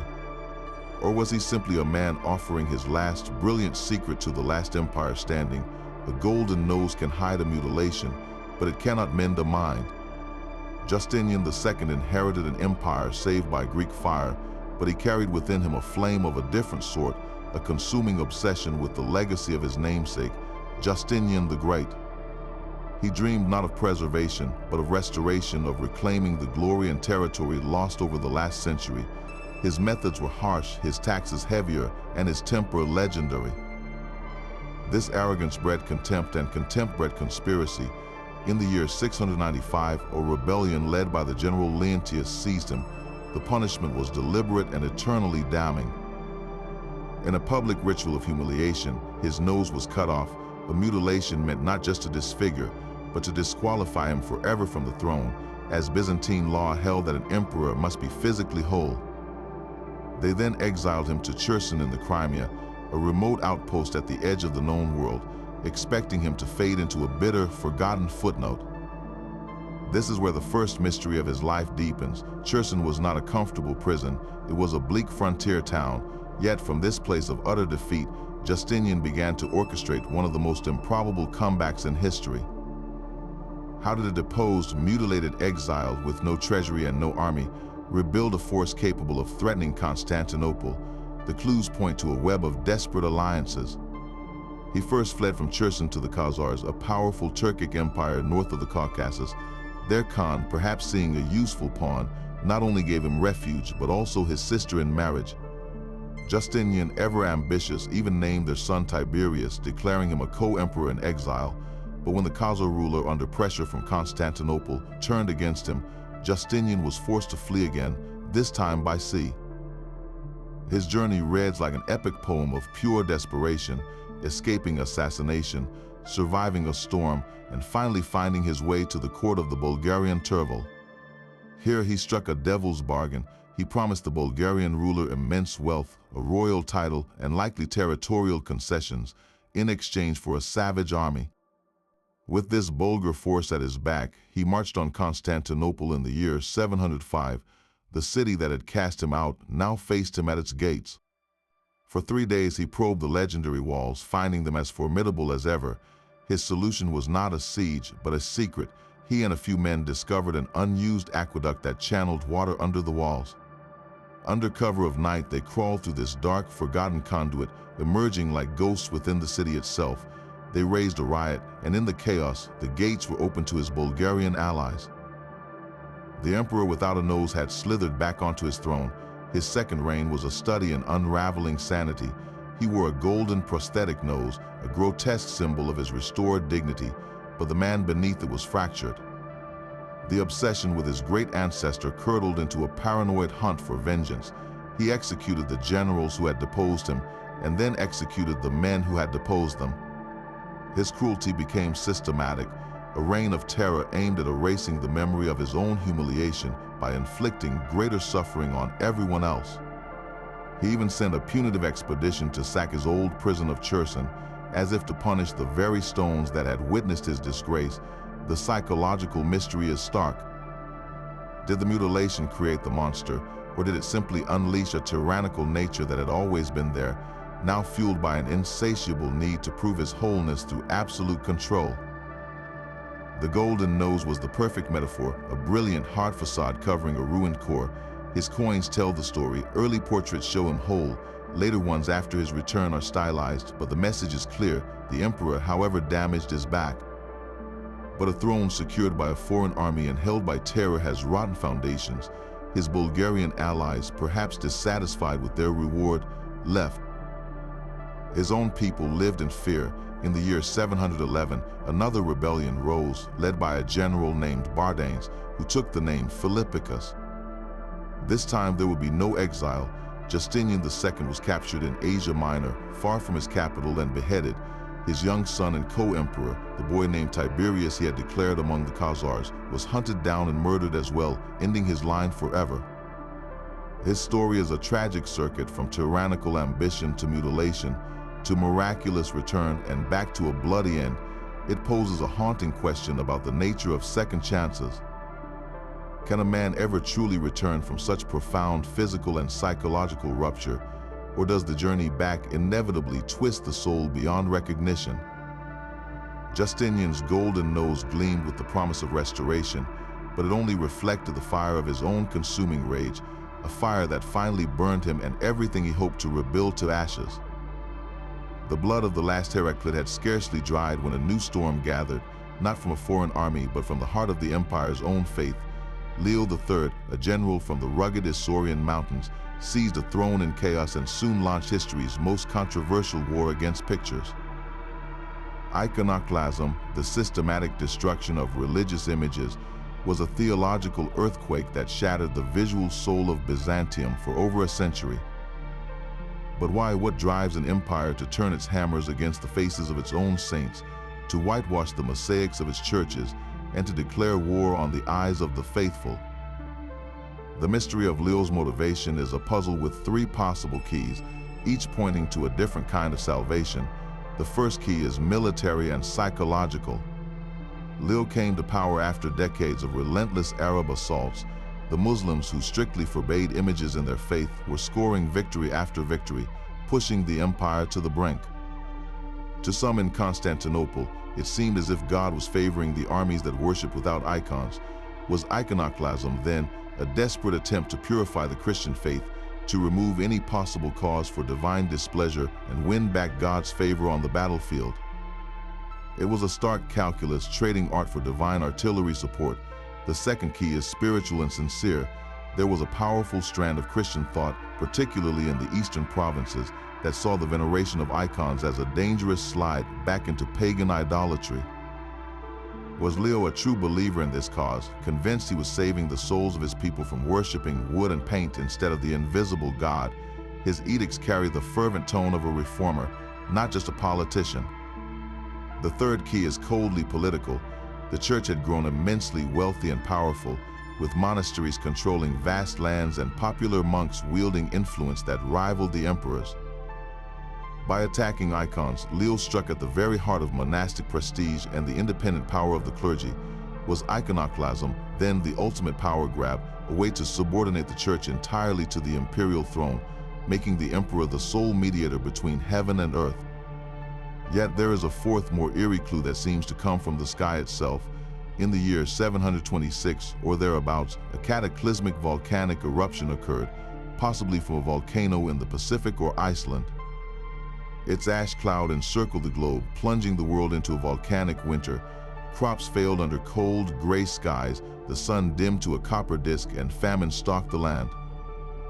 For a society that read divine messages in natural disasters, this was a terrifying omen. Leo is said to have interpreted the darkened heavens and the failed harvests as a clear sign of God's wrath, specifically against the idolatry of icons. The eruption provided a cosmic justification, a heaven-sent reason to begin the Great Purge.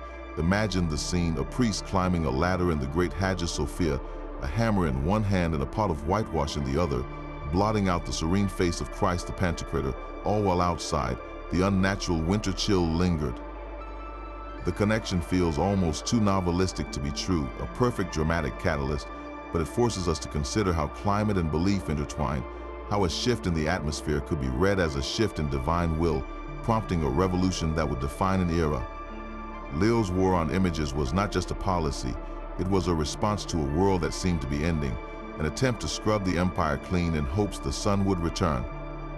The question that echoes from his defaced mosaics is this: was he a savior fighting idolatry, a tyrant consolidating power, or simply a man trying to appease an angry sky? A father's holy war against images became a son's military crusade for survival.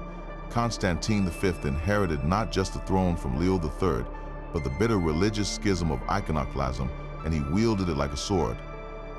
He was, by any strategic measure, a brilliant emperor. He reorganized the army into the famous theme system, creating a resilient, local defense force that could respond rapidly to invasions. He fortified cities, built new fleets, and personally led campaigns that smashed the Bulgarian threat for a generation, securing the empire's western frontiers. His administrative reforms stabilized the economy and repopulated Constantinople after a devastating plague. By the logic of earthly power, he was an unqualified success, a savior of the state. Yet history remembers him by a vicious nickname, copronymus, meaning name from dung, a slur claiming he defecated in the baptismal font as an infant. How does a victorious defender become a monster in the history books? The answer is a centuries-long propaganda war, and its battlefield was the written word. The monks who loved icons were also masters of the poison pen. After Constantine's death, when iconoclasm was finally defeated and the veneration of images was restored, the winning side set about rewriting the story. Pro-icon chroniclers, often writing from the safety of monasteries decades later, systematically crafted a legend of evil. They did not just criticize his policies, they attacked his soul. They painted him as a grotesque, a man who mocked priests, persecuted saints, and reveled in sacrilege. The infant baptism story is the centerpiece of this character assassination, a perfectly crafted piece of slander designed to mark him as impure from his very first sacrament. It was not a factual report, it was a theological argument in the form of gossip, implying he was literally full of excrement, morally corrupt to his core. Every military victory was reinterpreted not as skill, but as demonic luck. Every reform was seen as a further step into heresy. The mystery is not whether these stories are true. Most historians dismiss them as fabrications, but why they were so effective and so enduring. The answer lies in the power of narrative to punish the dead. By making Constantine a cartoonish villain, the triumphant iconophiles justified their own cause and demonized their opponents for all time. To venerate icons was to be holy, to oppose them was to be, like copronymus, subhuman. Peel back the layers of hateful legend, and a different, more compelling leader emerges. Constantine understood that a strong empire required more than doctrinal purity. It required functioning systems. His military reforms were pragmatic genius. He settled soldiers on farmland, creating the stratioti, a self-sustaining warrior class with a direct stake in defending their own homes. This was not just about defense, it was about knitting the army into the very fabric of society, making the empire's security a local concern. He broke up over-powerful military commands to prevent rebellions, ensuring loyalty flowed to the emperor alone. On the economic front, he revived trade and repaired infrastructure, moving grain and troops with efficient purpose. He even showed a degree of religious pragmatism often buried by the polemics, while he fiercely enforced iconoclasm, confiscating monastic lands and persecuting iconophile leaders. His goal seemed less about personal hatred and more about a unified imperial ideology. He wanted a streamlined church that obeyed the state, one without the independent power and wealth that monasteries represented. In his mind, he was not attacking faith, he was fortifying the empire from within. removing what he saw as internal idols that distracted from the real work of survival. The tragedy of Constantine V is that his very successes in preserving the state gave his enemies the secure future they needed to destroy his name.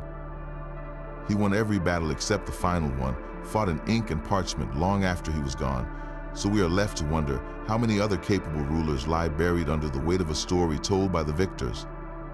His legacy is a stark lesson that history is not just written by the winners, it is often unwritten by them too, with a cruelty that can last 1,000 years.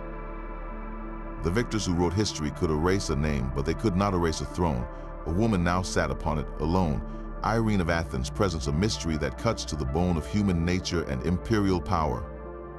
How does a mother appointed as regent for her young son Constantine VI transform herself into the first woman to rule as sole emperor in her own right, using the male title Basileus? The path was paved with a paradox. Her authority derived from protecting her son's inheritance, yet her ultimate ambition required its destruction. For years, she ruled deftly from the shadows, navigating the treacherous currents of court politics after her husband's death. She was brilliant at the game, using her piety and patronage to build a powerful faction, particularly among the clergy and the palace bureaucracy who were weary of military emperors. Her masterstroke was convening the Second Council of Nicaea in the year 787, which officially restored the veneration of icons. This was not just theology, it was political genius. It won her the fervent, unshakable support of the monks and the iconophile majority, creating a divine mandate for her rule that bypassed traditional military legitimacy. She became the pious mother of the faith, the restorer of sacred images, but as her son grew to manhood, the delicate fiction of the regency strained. Constantine VI, eager to rule, began to assert himself. He made military blunders, suffered humiliating defeats, and even divorced his wife to marry a courtier, scandalizing the church that was his mother's power base. Irene saw her influence slipping, and the court split into two warring camps, the faction of the mother and the faction of the son. The crisis reached its horrifying climax in the year 797. After a failed plot against her, Irene struck back. Her son was captured. Then in a locked room within the purple-born chamber of the Great Palace, the unthinkable was ordered. Execution was considered too dangerous as it might create a martyr. Exile was too risky as he could always return with an army. So Irene chose a punishment that was, in Byzantine law, a living death. Her agents blinded Constantine VI. The method was deliberately cruel, often done with heated metal bowls or daggers, ensuring the damage was total and irreversible. A blinded man could never ever rule again. The physical act is one historical mystery, but the moral abyss it represents is another. Was this a cold, premeditated act she had planned for years, the final logical step in a ruthless climb to absolute power? Or was it a desperate, last-minute decision forced upon her by hardliners in her faction who argued it was the only way to prevent a civil war and secure her reforms? The chronicles, written by monks who adored her for restoring icons, are strangely silent or offer muddled justifications, their horror at the act conflicting with their devotion to the woman. This forces us to confront the ultimate taboo. Irene broke the most sacred bond, that of mother and child, to seize a title that had never been designed for a woman. She didn't just take power, she redefined its very vessel. By having herself crowned Basileus, she declared that the purple could clothe a woman's shoulders, that the throne was not inherently male. It was a revolution in symbolism that shook the empire's foundations. Her coins tell the story, bearing her image alone, with the traditional male title. Yet this very act of supreme defiance contained the seeds of her downfall. By blinding her son, she had committed a crime that even her most loyal supporters could not fully stomach, a sin that hung in the air of the palace like a poison. More practically, by removing the legitimate male heir, she left no clear dynastic path. When a financial crisis struck and she attempted to negotiate a marriage alliance with Charlemagne in the West, the aristocracy and the army saw not a shrewd diplomat, but a woman willing to bargain away the empire itself. In the year 802, a cabal of senators and generals staged a palace coup. They did not kill her. They deposed her and exiled her to a monastery on the island of Lesbos, where she died a year later. Her reign ended as it began, in a swirl of sacred imagery. but the icon of the mother emperor was shattered. Irene's legacy is a haunting question, etched in fire and shadow. Can ambition ever justify the sacrifice of one's own blood on the altar of power? And does breaking a 1,000-year-old mold, even for a moment, change the shape of the world forever? Or does the mold simply snap back with a vengeance, leaving only the memory of the crack? The blinding of a son by his mother left an empire morally bankrupt and militarily adrift. Into this vacuum of legitimacy stepped a bureaucrat, a man of ledgers rather than legions.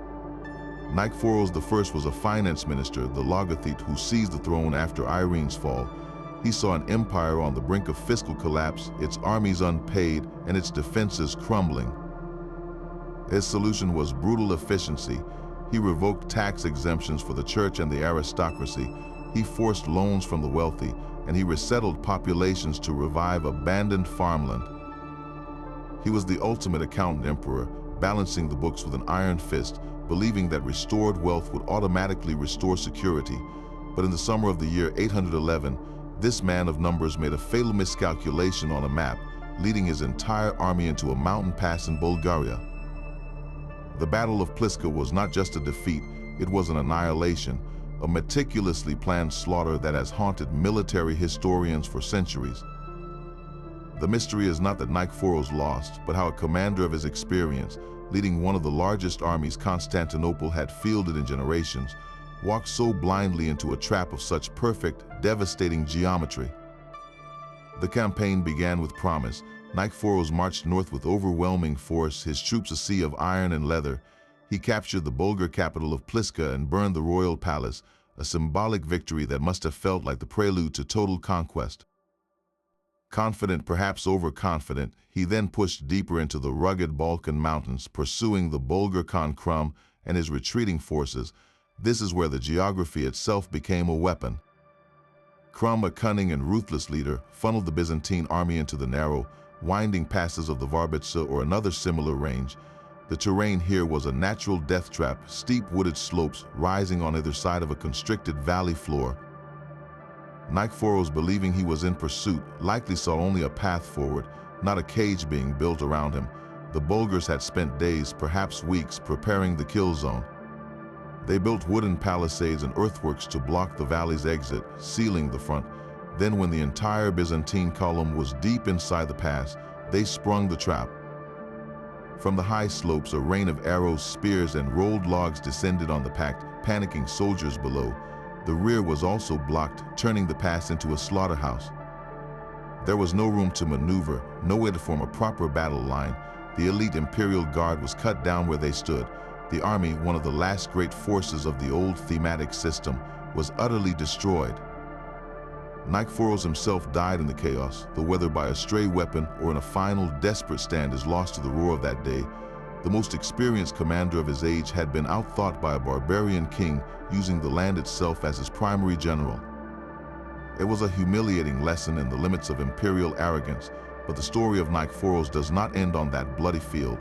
It descends into a grisly legend that challenges our understanding of barbaric ritual and historical truth. The chroniclers tell us that after the battle, Khan Krum found the emperor's body. What he did next is the stuff of nightmare. He ordered Nicephorus' skull cleaned, lined with silver on the inside, and fashioned into a drinking cup. This was not an act of random savagery. It was a deliberate, symbolic desecration with deep roots in steppe tradition. For a nomadic people like the Bulgars, drinking from the skull of a vanquished enemy was the ultimate act of domination. It was believed to transfer the dead man's strength and spirit to the victor. Every time Krum raised that silver-lined cup to his lips, he was not just toasting a victory, he was consuming the very essence of Byzantine imperial authority. He was declaring that he had not just defeated the emperor, he had absorbed his power and made a mockery of his legacy. The mystery for us is one of literal truth. Did this actually happen, or was the story invented by later Byzantine historians, horrified by the scale of the defeat, to paint Krum as a subhuman monster, making the loss somehow more palatable as a battle against a demon rather than a tactical failure? The detail of the silver lining is peculiarly specific, suggesting a genuine artifact. Such practices were attested among other steppe cultures. The balance of evidence leans toward the tale being true, a chilling fragment of a very different world, where the body of a ruler was a trophy to be owned. This leads to the final ghostly question: what became of the skull? After Crumb's death, the macabre cup likely passed to his successors as a sacred relic of their dynasty's greatest triumph. But the First Bulgarian Empire eventually converted to Christianity, and such a blatantly pagan object would have become an embarrassment, a sinful reminder of a savage past. Was it secretly buried with a later Khan? Was it destroyed by a pious Bulgarian king, melted down for its silver and the bone discarded? Or in a strange twist of fate, could it have been captured back by a later Byzantine emperor in some forgotten campaign and quietly given a Christian burial, an attempt to finally lay the ghost of Pliska to rest? The artifact has never been found. Its fate is as lost as the army that perished in the past. The story of Nikephoros I is thus a double loss: the annihilation of an army that broke the empire's military backbone for a generation, and the vanishing of his own physical remains into a legend of silver and bone. It reminds us that history's cruelest turns are not just recorded in numbers of dead, but sometimes in the haunting, intimate detail of a single transformed skull, a cup that may have once held wine, but forever holds a question. The skull cup of a defeated emperor cast a long shadow over a century of weak rulers and military decline. From this grim inheritance arose a man who seemed to embody the empire's forgotten strength, a peasant who climbed from the stable to the throne. Basil I, known as the Macedonian, presents the ultimate rags to riches mystery, but his story is stained with a single bloody night. His ascent was built on the patronage of Emperor Michael III, a man who plucked Basil from obscurity, made him his companion, and even crowned him as co-emperor. Yet in the year 867, Michael was murdered in his own bedchamber, and Basil was acclaimed sole emperor the very next morning. The official history, commissioned by Basil's own dynasty, is unequivocal. It paints Michael as an incompetent drunkard, a madman who deserved his fate, and Basil as the reluctant savior who had no choice. But when the story is written by the murderer's grandchildren, we must ask, what truly happened in those dark palace corridors? The mystery hinges on Basil's role. Was he the mastermind, patiently biding his time until he could stage a coup and seize power for himself? Or was he merely a passive, if willing, beneficiary when other conspirators in the court decided the erratic Michael had become too great a liability? The details of that night are shrouded, but the few surviving accounts from outside the official lines suggest a chilling scene of intimate betrayal. Michael, after a night of drinking, had retired to his chambers. Basil, or men loyal to him, gained entry. The emperor was attacked and killed, some say while defenseless in his bed. The murder was not a public act of justice, but a private assassination. This shifts the moral question from whether Michael was a bad emperor to whether any crime justifies regicide, the killing of God's anointed ruler. Basil's subsequent actions speak volumes. He immediately set about erasing Michael's memory, damning him in the historical record and seizing his wealth. He then embarked on a monumental project to legitimize his own rule, not through birth but through law and building. He commissioned a massive legal reform, the Basilica, which streamlined and updated Justinian's ancient codes, presenting himself as a new Justinian, a bringer of order. He constructed the magnificent Neoecclesia, the new church within the Great Palace complex, a physical testament to his piety and power. His dynasty, the Macedonian, would go on to preside over the Byzantine Renaissance, a golden age of art, learning, and military expansion. This is the core paradox of Basil I, the founder of the empire's most glorious period since Justinian was, by all evidence, a regicide, so we are left with an unsettling equation. Does the splendid legacy of a dynasty, the laws written, and the churches built, wash away the blood on its founding moment? Or is that initial sin the hidden cornerstone upon which all the later glory uneasily rests? The peasant emperor rebuilt the empire's body with brilliant law and stone, but he could never fully cleanse the story of the night he climbed from stable hand to sovereign over the body of his sleeping friend. The blood that founded a dynasty could not secure its simple continuation. Leo VI, known as the Wise for his scholarly writings and legal reforms, found himself trapped in a personal tragedy that threatened to unravel the very fabric of the empire. His first three wives, Theophanos, Zoe, and Eudokia, each died without leaving him a surviving son. The Macedonian line, so carefully built by Basil, teetered on the brink of extinction with no legitimate male heir. Desperate, Leo took a mistress, the beautiful Zoe Carbonopsina, whose name meant Zoe of the coal black eyes. When she became pregnant, Leo faced an impossible choice. Church canon law, reinforced by his own father's legislation, strictly forbade a fourth marriage. It was seen as bordering on bigamy, a scandalous affront to God. Yet the empire needed an heir. In a breathtaking act of defiance, Leo married Zoe in a secret ceremony, and she gave birth to a son, the future Constantine VII. The Patriarch of Constantinople refused to recognize the union or baptize the child. What followed was a years-long standoff, a cold war between palace and patriarchate that divided the city. Leo eventually strong-armed a compromise, issuing a controversial decree, the Tomos of Union, that granted a dispensation for his fourth marriage while ostensibly punishing him with a penance. But the whispers never stopped. The mystery clung to the infant prince like a shadow. Was Constantine truly the son of Leo and Zoe, or was the child perhaps the son of another man, introduced to secure the succession through a fabricated pregnancy? The court was a hive of gossip, and Zoe's powerful family had every motive to ensure a child of their blood sat on the throne, by any means necessary. The legitimacy of the entire Macedonian dynasty now rested on the disputed origin of one small boy, a secret that could either be a miraculous salvation or an elaborate fraud. This crisis of the bedchamber was mirrored by a catastrophe of the mind. During Leo's reign, a great fire swept through the imperial palace complex. Its flames found the Magna Laura, one of the last great libraries of Constantinople, a repository of ancient texts and scholarly works that had survived the earlier disasters. Manuscripts that had endured for centuries turned to ash in a single night. The loss was another amputation of memory, a burning of bridges to the classical and early Christian past. Was this fire a tragic accident, a stray lamp in a scriptorium of wooden shelves and parchment? Or in the superheated atmosphere of Leo's reign, could it have been something more sinister? Could opponents of the emperor's uncanonical marriage and his heavy-handed rule have seen the destruction of his scholarly prestige as a symbolic attack? Or perhaps it was simply the final cruel stroke of fate for an emperor known for his wisdom, ensuring that his name would be associated as much with loss as with learning. Leo the Wise thus bequeaths two opposing legacies: the fragile, disputed life of a son who would continue the dynasty, and the silent, absolute death of countless books that could have continued the conversation of history. One mystery created an heir, the other made orphans of our understanding. A disputed birthright and a library's ashes were the inheritance of Constantine VII.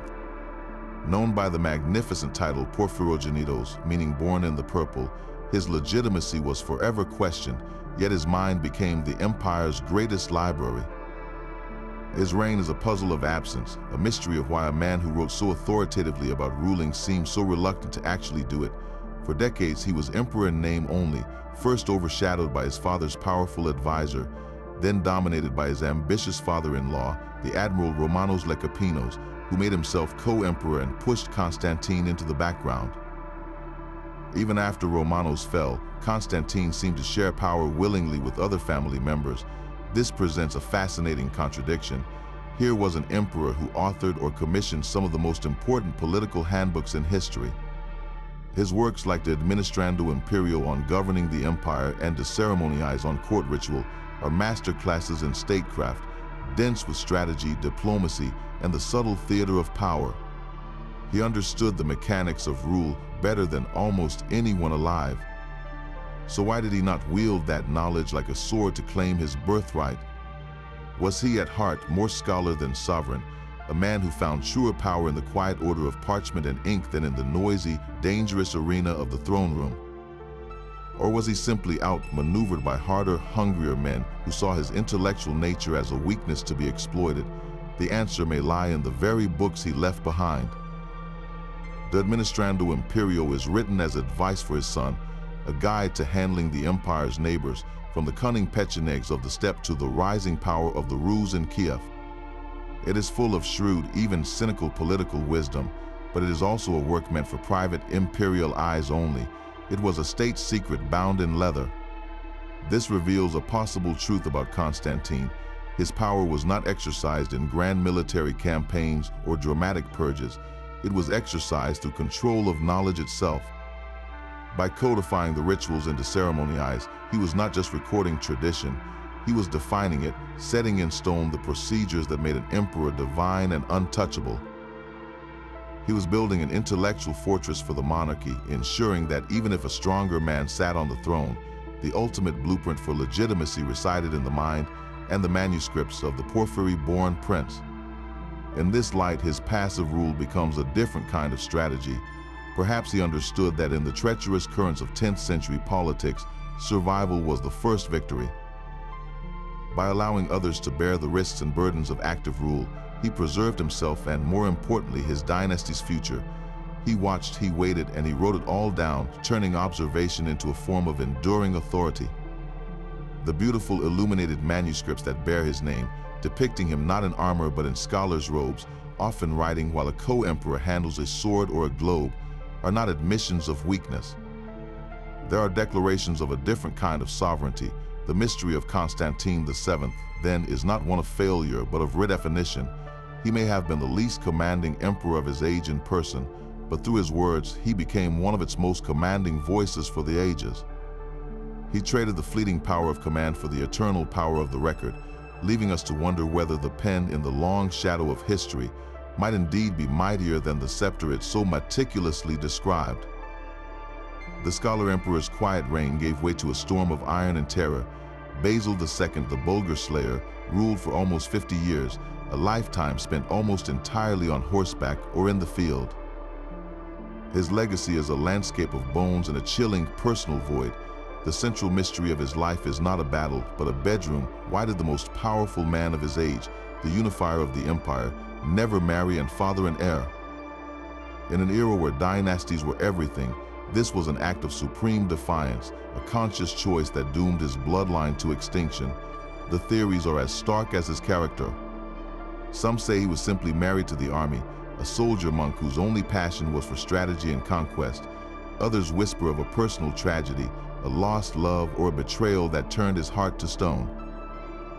But the most compelling explanation is one of cold political calculus. Basil spent his youth fighting powerful generals and aristocrats who constantly threatened his throne. He witnessed how marriage alliances created rival families like the Lekipnoi who could infiltrate the palace and seize power from within. By remaining unmarried, he ensured that no father-in-law, no brother-in-law could ever claim a right to the purple through his wife. He kept the throne perfectly, sterilely isolated. His only family was the army, his only heirs were his loyal generals. It was the ultimate sacrifice of personal legacy for absolute control, a gamble that the empire's stability under his rule would outlast the chaos of a disputed succession. He was wrong. This austere focus found its most horrific expression on a grim battlefield in the year 1014. After a decisive victory over the Bulgarians at Cladion, Basil captured 15,000 prisoners. What he did next echoes through history as an act of monstrous brutality. He divided the captives into groups of 100 and blinded 99 men in each group. The 100th man was left with a single eye, tasked with leading his 99 blinded comrades back to the Bulgarian Tsar Samuel. The image is almost too terrible to conceive, a slow, stumbling river of broken men guided by one-eyed ghosts, returning to their king not as soldiers, but as a living message. Was this sheer sadistic cruelty, or was it, in the grim logic of 11th century warfare, a masterstroke of psychological terror? Consider the objective. Basil's war to subdue Bulgaria had dragged on for decades. He needed to break the enemy's will to fight, not just their army. Killing 15,000 men would have created martyrs, fueling a desire for revenge. Blinding them, however, did something far worse. It created an unbearable economic and social burden. 15,000 men who could no longer farm or fight, who required care and food from a kingdom already on its knees. When Tsar Samuel saw this horrific procession approach his capital, the chronicles say he suffered a stroke and died 2 days later. The act achieved what years of campaigning could not. It shattered the spirit of a nation. Basil's blinding was not random violence. It was a weapon of mass trauma designed to communicate a simple, unanswerable truth. Resistance is futile, and the price is not death, but a living darkness. This duality defines him, the emperor who sacrificed a family to protect the state and who sacrificed humanity to conquer an enemy. His portrait, preserved in a psalter, shows a grim, bearded man with piercing eyes, holding not an orb or scepter, but a spear with the bodies of prostrate Bulgarians at his feet. He looks like a monk of war, devoid of joy or mercy. He died as he lived alone, leaving a full treasury and a formidable army, but also a vacant throne. Within decades, that vacancy would invite disaster, proving that even the most brilliant military mind could not plan for the chaos that follows when a dynasty ends not with a bang, but with a silent, empty room. The blinding of 15,000 men cast a long, silent shadow over the empire's future. The throne Basil II, left so deliberately empty, became a revolving door of weak successors, a century of drift that left the frontiers crumbling and the treasury bare. Into this desperate twilight stepped a military aristocrat who had to fight his own way to power, Alexios I Komnenos. His reign presents us with a single, earth-shaking encounter that changed the course of history, and a tantalizing question of what might have been. In the autumn of 1096, a sight unlike any other materialized outside the Theodosian walls. An immense, raucous, and poorly supplied army of Frankish knights, foot soldiers, and pilgrims had arrived, answering a call from the Pope to reclaim Jerusalem from the Muslims. To the sophisticated courtiers of Constantinople, these were barely controlled barbarians, their zeal indistinguishable from greed.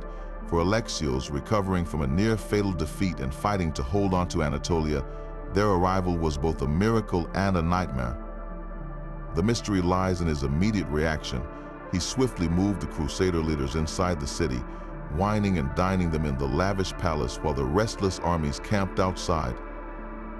He then demanded something extraordinary from these proud Western princes, an oath of fealty. They were to swear that any former imperial lands they captured would be returned to Byzantine rule. Was this a brilliant, cynical masterstroke? Alexios had not initiated this crusade, but he saw in its chaotic energy a tool. By extracting these oaths, he could potentially regain the lost provinces of Anatolia without spending a single Byzantine soldier's life, using the Franks as a blunt, expendable instrument to hammer his enemies. Or was it an act of genuine, pragmatic fear? He had just stabilized his rule after a civil war. The sight of tens of thousands of armed foreigners, led by volatile men like Bohemond of Taranto, whose father had once invaded Byzantine Italy, must have been terrifying. The oath was a leash, the only legal and moral mechanism. He had to prevent these crusaders from turning their swords against Constantinople itself once they were across the Bosporus.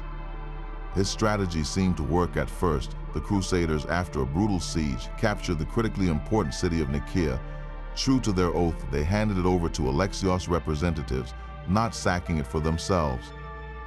It was a massive victory delivered to his doorstep, a restoration of a key Anatolian capital. This moment was the high watermark of cooperation, a flash of what could have been. But then the great opportunity began to slip through his fingers. The crusade marched on, deeper into Syria and Palestine. When they faced a desperate struggle to take the great city of Antioch, they sent back to Alexios, who was advancing with his own army, pleading for the help he had promised. By the time his forces drew near, word reached him that the Crusaders believed his relief march was too slow, that he had abandoned them. They also heard a false rumor that Antioch had already fallen back to the Muslims. Alexios, weighing the risks of marching into uncertain territory against a potent Turkish field army, made the fateful decision to turn back. From the Crusader perspective, this was the ultimate betrayal. They had, through horrific suffering, taken Antioch themselves. When Jerusalem fell the following year, they saw no reason to offer it to an emperor who had failed them at their darkest hour. They kept both cities, establishing their own independent Latin kingdoms, and so we are left with the haunting what if. What if Alexios had pressed on to Antioch? What if he had arrived with his army, fulfilled his vow of support, and stood shoulder to shoulder with the Crusaders in the Holy City? Could a genuine partnership of shared sacrifice have been forged, one where Byzantine administrative skill and local knowledge combined with Latin martial zeal to create a durable Christian foothold in the East? Or was the cultural and religious gulf between Constantinople and the West simply too wide, destined to fracture into mutual suspicion and eventual hatred? Alexios' realpolitik had secured Nicaea and parts of Asia Minor, a crucial breathing space for the empire, but in the process he may have lost the chance for something far greater, a unified front that could have reshaped the map of the Mediterranean. The Crusaders saw his caution as treachery, and he likely saw their independence as ingratitude. The First Crusade, which began as a potential alliance, ended by planting the seeds for centuries of conflict between East and West. The mystery of Alexios is not whether he was shrewd, he undoubtedly was. It is whether, in that critical moment on the road to Antioch, the most calculating emperor in generations calculated just one move too few. Manuel I Komnenos wore the armor of a Frankish knight over the heart of a Byzantine emperor.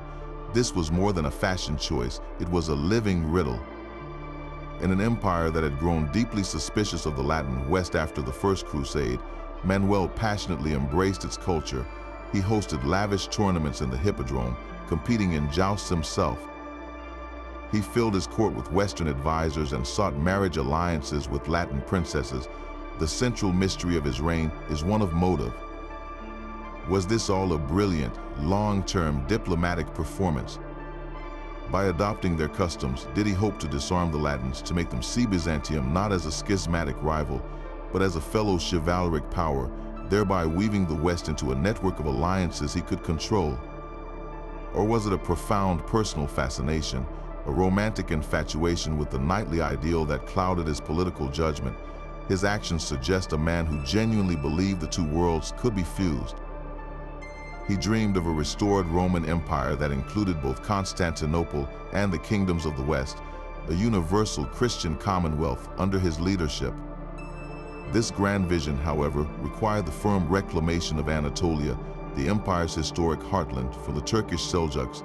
That necessity led him and his army into a narrow, rocky defile in the mountains of Phrygia in the year 1176. The Battle of Myriokephalon is a chilling echo from the past. Here was Manuel, a seasoned and generally capable commander, leading a massive, well-equipped force, the largest field army assembled in decades, into a classic ambush in a mountain pass. The parallels to Emperor Nikephoros I's catastrophe at Pliska over 3 centuries earlier are unnerving. Both men marched with overwhelming confidence. Both were funneled by their enemy into terrain that neutralized their numbers and their cavalry. Both faced an adversary who understood the land itself as a weapon. So we must ask, why did the lesson of history burn so brightly, yet remain unseen? The answer may lie in the very chivalric culture Manuel adored. The Western knightly ideal prized frontal assault and personal bravery. While Manuel was a Byzantine strategist at his core, the influence of his Latin tastes and the knights in his own retinue may have fostered a dangerous overconfidence, a belief that sheer martial splendor could overcome any obstacle. He knew the Seljuk Sultan Kilij Arslan II was nearby, but perhaps he underestimated the Sultan's willingness to risk a direct confrontation. As the long Byzantine column entered the pass, the vanguard emerged into open ground, but the main body and the cumbersome baggage train were still squeezed between the high cliffs. That was the moment the trap snapped shut. Seljuk troops hidden on the slopes above unleashed a storm of arrows and rocks, then charged down into the chaos. The battle was not a single clash, but a series of isolated massacres along the length of the pass. The army could not support itself. The elite Varangian guard was cut down protecting the imperial camp. In the end, Manuel managed to extricate what was left of his force, but only by agreeing to a humiliating peace, promising to dismantle frontier fortresses. He had not lost his army to annihilation like Nikephoros, but he lost something perhaps more precious, the dream of a restored Anatolia and the unshakable aura of Byzantine invincibility. He returned to Constantinople a broken man, his life's work shattered among those rocks. The Knight Emperor's great fusion had failed on a fundamental level. He could wear the armor and practice the customs, but he could not import the geopolitical reality of Western Europe into Anatolia. The Seljuks were not rivals to be bested in a tournament. They were masters of a different kind of warfare, one of maneuver, terrain, and patience. Myriokephalon stands as a tragic monument to a mystery of identity. Was Manuel's embrace of the West the cause of his downfall, a distraction that made him misread his true enemy? Or was it simply irrelevant, overshadowed by a strategic blunder any emperor, regardless of his cultural tastes, could have made? The mountain pass holds its silence, leaving only the image of an emperor in Frankish mail, staring at the ruins of his own ambition, a bridge between two worlds that collapsed under the weight of its own beautiful, impossible dream. Manuel's shattered dream in that mountain pass marks the end of our journey through 1,000 years of secrets. We began with the founding vision of Constantine, a mystery of faith or political genius, and the silent void of his lost tomb. We traced the poisoned intrigues of palace bedrooms, the theological wars that divided an empire's soul, and the desperate flights of emperors fleeing their own capitals. We witnessed the miraculous fire that saved a city, the golden nose that hid a mutilation, and the calculated horror of 15,000 blinded men.